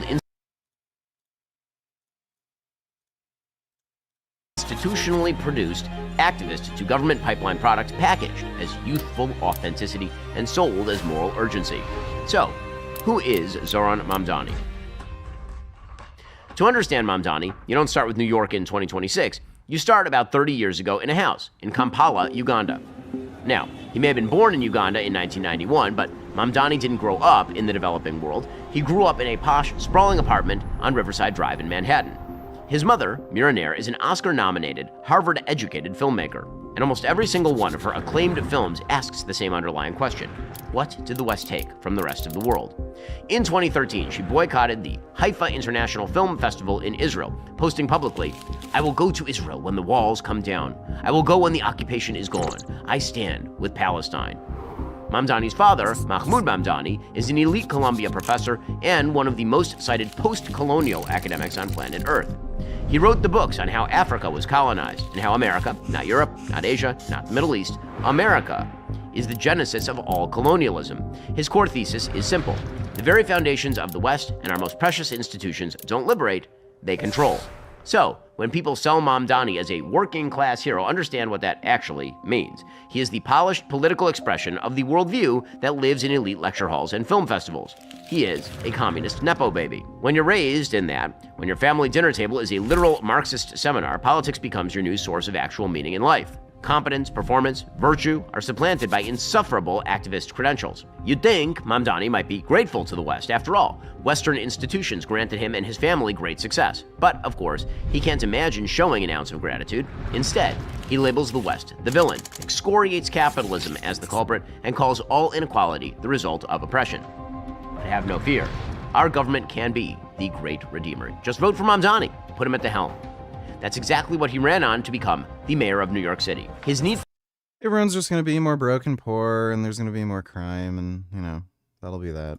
for power is funneled through the moral theater of the left, a coalition that thrives on grievance, high cost of living, and the promise that the government can fix spiritual emptiness with handouts. So, where in the heck did Mamdani come from? Before settling in New York City, the Mamdani family moved from Uganda to South Africa. In Cape Town, Zohran attended school during the early post-apartheid years, an experience he later claimed taught him that justice has to be material. Upon moving to New York City, he attended elite private institutions like the Bank Street School for Children. Experiencing the ultimate in liberal dichotomy, the Champagne socialists lived in extreme comfort while being taught how to advocate for radical redistribution. Mamdani's education continued at the Bronx High School of Science, an institution known for producing Nobel laureates and political Mamdani couldn't even bench 135 leaders through a highly competitive entrance process. He then continued his radical formation at Bowdoin College, a hyper-elite liberal arts school majoring in Africana studies, a department that faced scrutiny for its focus on radical anti-colonial history and political theory. His capstone research project explored the works of Frantz Fanon, a psychiatrist whose theories of revolutionary violence and the total break from colonial systems provided the intellectual basis for today's leftist movements. Mamdani was not a passive student. He co-founded the campus chapter of Students for Justice in Palestine, a radical left-wing anti-American group, and used his platform as a columnist for the Bowdoin Orient to attack the college's administration for what he considered to be institutional bias. Following his graduation from Bowdoin in 2014, Mamdani entered a period of professional failure. He jumped from venture to venture, utilizing this period as the bridge from his elite upbringing to his radical political persona. The most notable of these failed attempts was one at a rap career under the painfully cringe name Young Cardamom. Young Cardamom. He appeared on the soundtrack to his mother's Disney film, released tracks about Kampala nightlife and South Asian diaspora. Like, everything you hear about this guy, it just gets worse. Identity, and described his brand as being built around, and I am quoting here, authenticity, movement, culture, the streets, and the youth. The streets? Dude grew up on Riverside Drive. Unlike yours truly, his rap career did not exactly set the world on fire, but it did leave one interesting artifact. A 2017 track surfaced during his campaign, in which Mamdani raps approvingly about the Holy Land Five. These were the leaders of an organization convicted of funneling money to Hamas. So, not exactly Hamilton. But here's what the rap career actually taught him, and this is what matters. Jeez. Packaging, branding, how to present radical ideas wrapped in the language of authenticity and youth, and movement, and the streets. He wasn't very good at it as a rapper, but he got considerably better at it as a politician. After his inability to deliver in the private sector, Mamdani fell back on what he knew best: activism, advocacy, and politics. In 2018, he pivoted to a role as a foreclosure prevention and housing counselor at Chaya Community Development Corporation in Queens, assisting low-income immigrant homeowners. This gave him the street cred he was looking for in order to claim that his policy proposals were born directly out of struggles of the working class. He then ran for office and won a seat in the New York State Assembly representing District 36 in Queens. But let's pause here, because what is equally important to answer, aside from who is Zohran Mamdani, is why did New York City vote for him? This has as much to do with the man and the system he was brought up in as it does the context and climate of New York City itself. The current problems of New York City only got this bad under decades of poor democratic governance. So how did it go from this to this? The city doesn't need to look at Venezuela or China or Cuba to understand where socialism leads. They need only look back into their past. From Mayor Robert Wagner Jr. in the 50s and 60s, responsible for unionizing the public sector, to John Lindsay, who despite his conservative ties governed like a liberal, expanding welfare rules, pouring borrowed money into housing.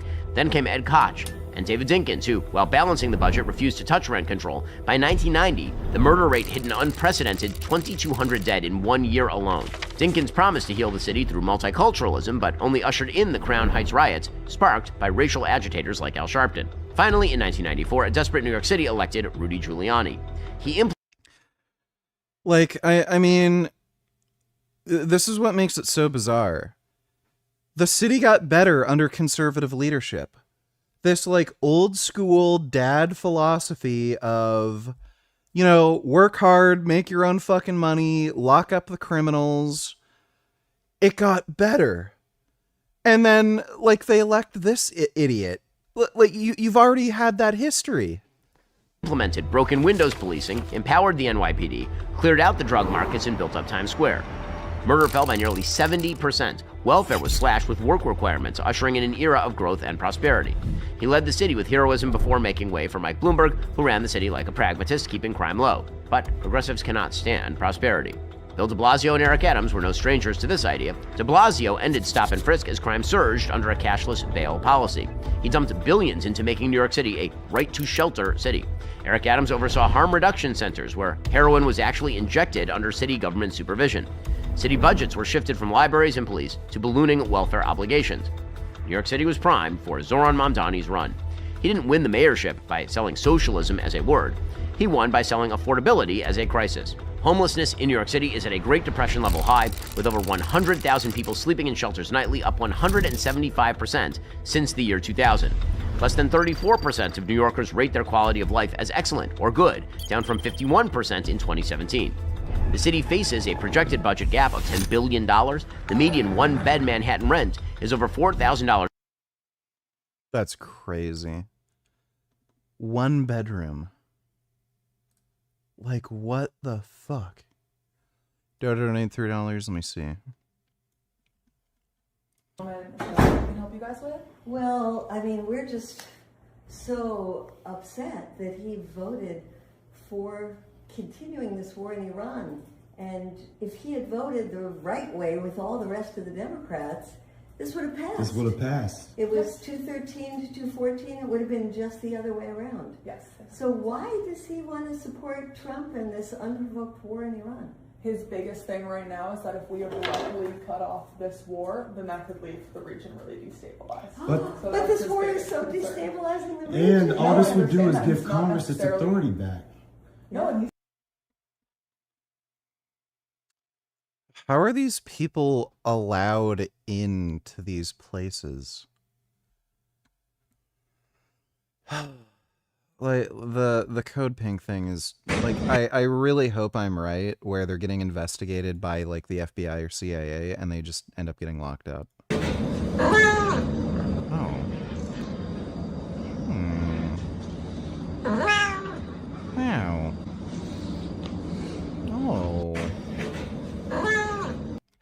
such a really good kitty. Fucking AOC.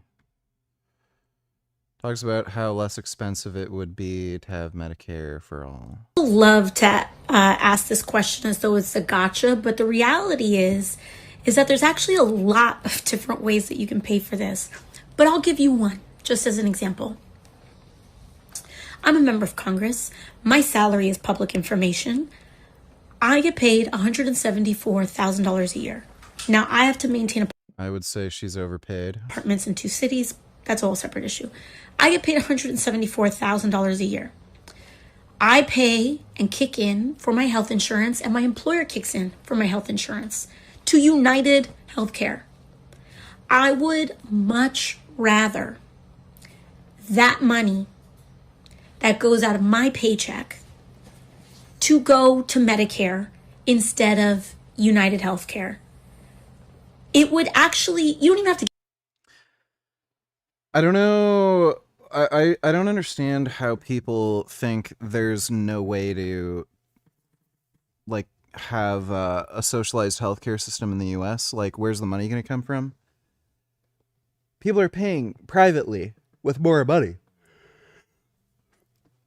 So you would just be paying it through taxes.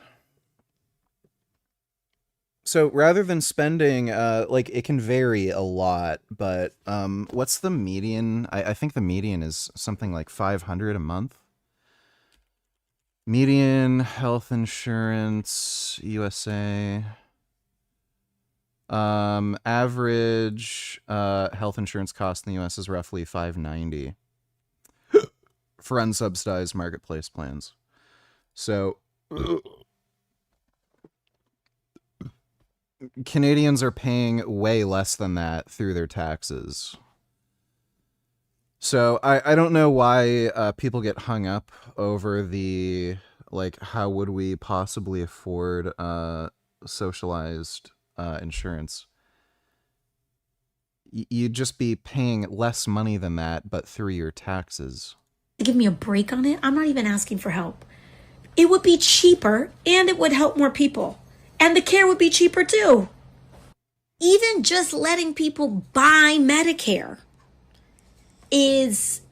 would be a step forward, and would introduce I don't know what the fuck she means by that. solvency to the system. But here's another thing to think about. This is the thing that people don't think about. Medicare right now covers people 65 and up for the most part, seniors. And seniors, older people, are the most expensive segment of people to insure. It is no shade. If we are all lucky, we will reach that age. But we are already insuring the most expensive population segment in America right now.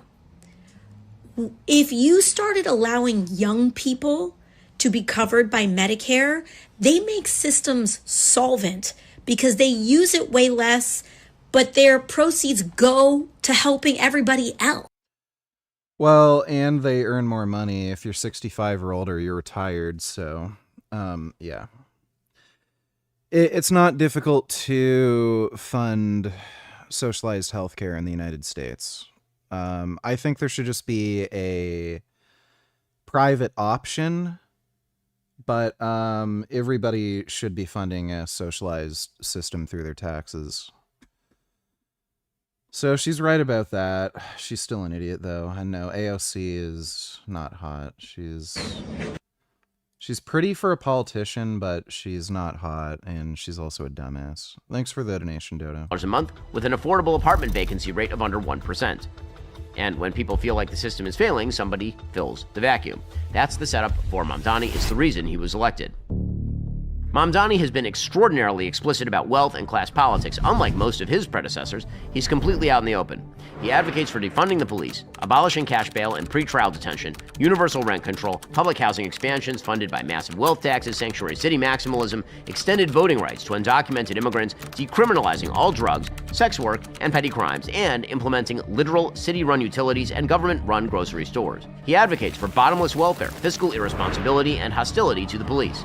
In June 2025, he flat out stated, I don't think we should have billionaires. He supports the anti-Semitic BDS movement against Israel. He falsely called the war in Gaza a genocide and publicly stated he would arrest Benjamin Netanyahu if he set foot in New York City. During his campaign, he posted a photo with Imam Siraj Wahhaj, an unindicted co-conspirator in the 1993 World Trade Center bombing. He called Wahhaj a leader and pillar of the community while posing at a Brooklyn mosque. This is the platform he ran on to win. He beat Andrew Cuomo in the primary by 12 points, drove the highest New York City voter turnout since 1969. He won without the Jewish vote, he won without the moderate vote, which means the coalition that elected him doesn't need those voters anymore, which is pretty dangerous. Look, sheets don't just fall apart overnight. That's not how this works. There's no dramatic collapse, no single moment where it just kind of falls apart on you. Instead, 15% off exclusions apply. The centerpiece of Mamdani's early mayoral agenda was the use of executive orders to intervene in the market. He created a series of public hearings to investigate, quote, abusive landlord practices and hidden fees, signaling a move toward a citywide cap on all rent-related costs.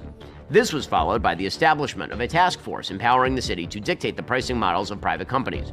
He has proposed the creation of a social housing development agency to build 200,000 units of publicly owned. He's just gonna like end up bankrupting a fuck ton of landlords, and these housing projects are never gonna get built, and they're gonna be massively over budget. Owned union-built housing. Same thing happened in fucking California. They tried a similar scheme, and they only built like a very small amount of like government-run units, and they were massively over budget Over the next decade. To fund this $10 billion annual proposal, the administration has advocated for a wealth tax and a massive increase in corporate tax rates to 11.5%. We'll have to go beyond the market. We can establish community land trusts to gradually buy up housing on the private market and convert it to community ownership. And we can fully commit to a new era of social housing. You might be thinking at this point, well, it's just one city. But do the math. Although unlikely, under the city's charter, Mamdani could accumulate up to 16 years of executive control over the financial capital of the West. In other words, Zohran Mamdani could theoretically serve until 2034. He could sit out a term and then return in 2038, potentially governing New York City until 2046. By the time he leaves office, he'd be 54 years old, wielding 16 years of high-profile executive control over the financial Yeah, that ain't happening. People are gonna get fed up with him real quick. Capital of the West. People will tell you not to worry. They'll point out that historically, the New York City mayoralty is a political dead end.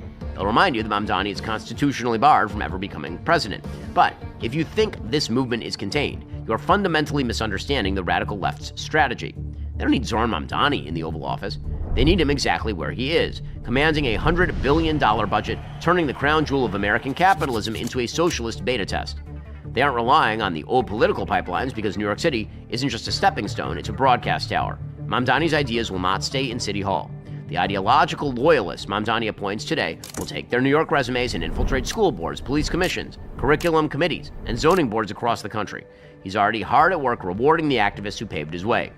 Mamdani recently established a standalone office of LGBTQIA+ affairs, handpicking Taylor Brown, a career activist attorney from the ACLU, and a man acting as a woman, as its first director. On paper, it's about representation, but in reality, it's the institutionalization of the pipeline. Mamdani is creating a permanent command center inside the New York City government. Its job isn't just to provide services, it's to weaponize the city's bureaucracy, enforcing radical gender ideology across every city contract and school district, and ensuring that New York remains a sanctuary for policies the rest of the country is currently rejecting. Once the bureaucracy is solidified, they'll export that blueprint to Chicago, LA, Atlanta, and on. That's how you change a city, and then a state, and then, possibly, a country. Yeah, people will get fed up with it real quick once they all go broke. So, what do we do? The left didn't put a Democratic Socialist into the New York City mayor's office by accident. They spent 30 years building a farm system. We, of course, need to fund, train, and elect hyper-competent conservatives at the most granular level of local government. You stop a radical mayor by stacking the city council with pragmatists who gridlock his agenda. We need to attack the nonprofit industrial complex. The radical left is largely subsidized by the same system they claim to hate: the American taxpayer, the community organizations, the harm reduction centers, the housing advocacy groups. These are, in most cases, just left-wing PACs masquerading as charities, kept alive by municipal, state, and federal grants. We must aggressively defund this apparatus. If they want to dismantle the free market, make them do it on their own dime. We need to offer material solutions, not just cultural outrage. Conservatives cannot just be the party of socialism is bad. We have to be the party of here is how you afford a house. This means going to war with the regulatory state. We need to aggressively champion deregulation, destroy red tape, destroy zoning laws that prevent developers from building. That is the biggest factor affecting the housing market, zoning. Homes, smash the public sector unions bankrupting city budgets, and offer aggressive tax incentives to bring business back. We have to prove that free markets and law and order actually delivers the prosperity socialism only pretends to offer. Because, of course, that's what capitalism does. Socialism isn't compassion, it's elite vanity disguised as empathy, and it destroys the very people it claims to protect. Zohar Mamdani and his allies are betting that conservatives will eventually just give up and move away. They're betting the right is too fractured, too tired, too focused on national drama to fight a grinding block-by-block war for the future of our cities. It's time to prove them wrong. The left spent 30 years building the machine that took over New York. We have to start building the machine that takes it back. Today. Yeah, I just see I just see him running New York into the ground, and then everybody's gonna get fed up with him. Like he's already raising rent prices. If he does this this citywide rent freeze thing, he's just gonna bankrupt landlords. Nobody's gonna make any money. People are just gonna go broke, not be able to afford anything. And it's already happening. So you can promise a whole lot if you don't deliver and you end up delivering the opposite. People just aren't gonna vote for you. So I think he's just gonna turn the city into a shithole, and then he's not gonna get voted for again. That's probably what's gonna happen. But it's late. I think I'm just gonna head to bed now. I don't have to train tomorrow, and I'm not gonna have busy schedule tomorrow, so I should be on earlier tomorrow night. Like, I'll probably start streaming around 6 in all likelihood. So I'll see you all then. Big thanks to everybody who donated on Streamlabs. Really appreciate it. I'll see you all tomorrow, and then the next day, it'll just be an upper body day, so we'll get some more training stream, and then stream later, the usual. But thanks again, everybody. I will see you all tomorrow.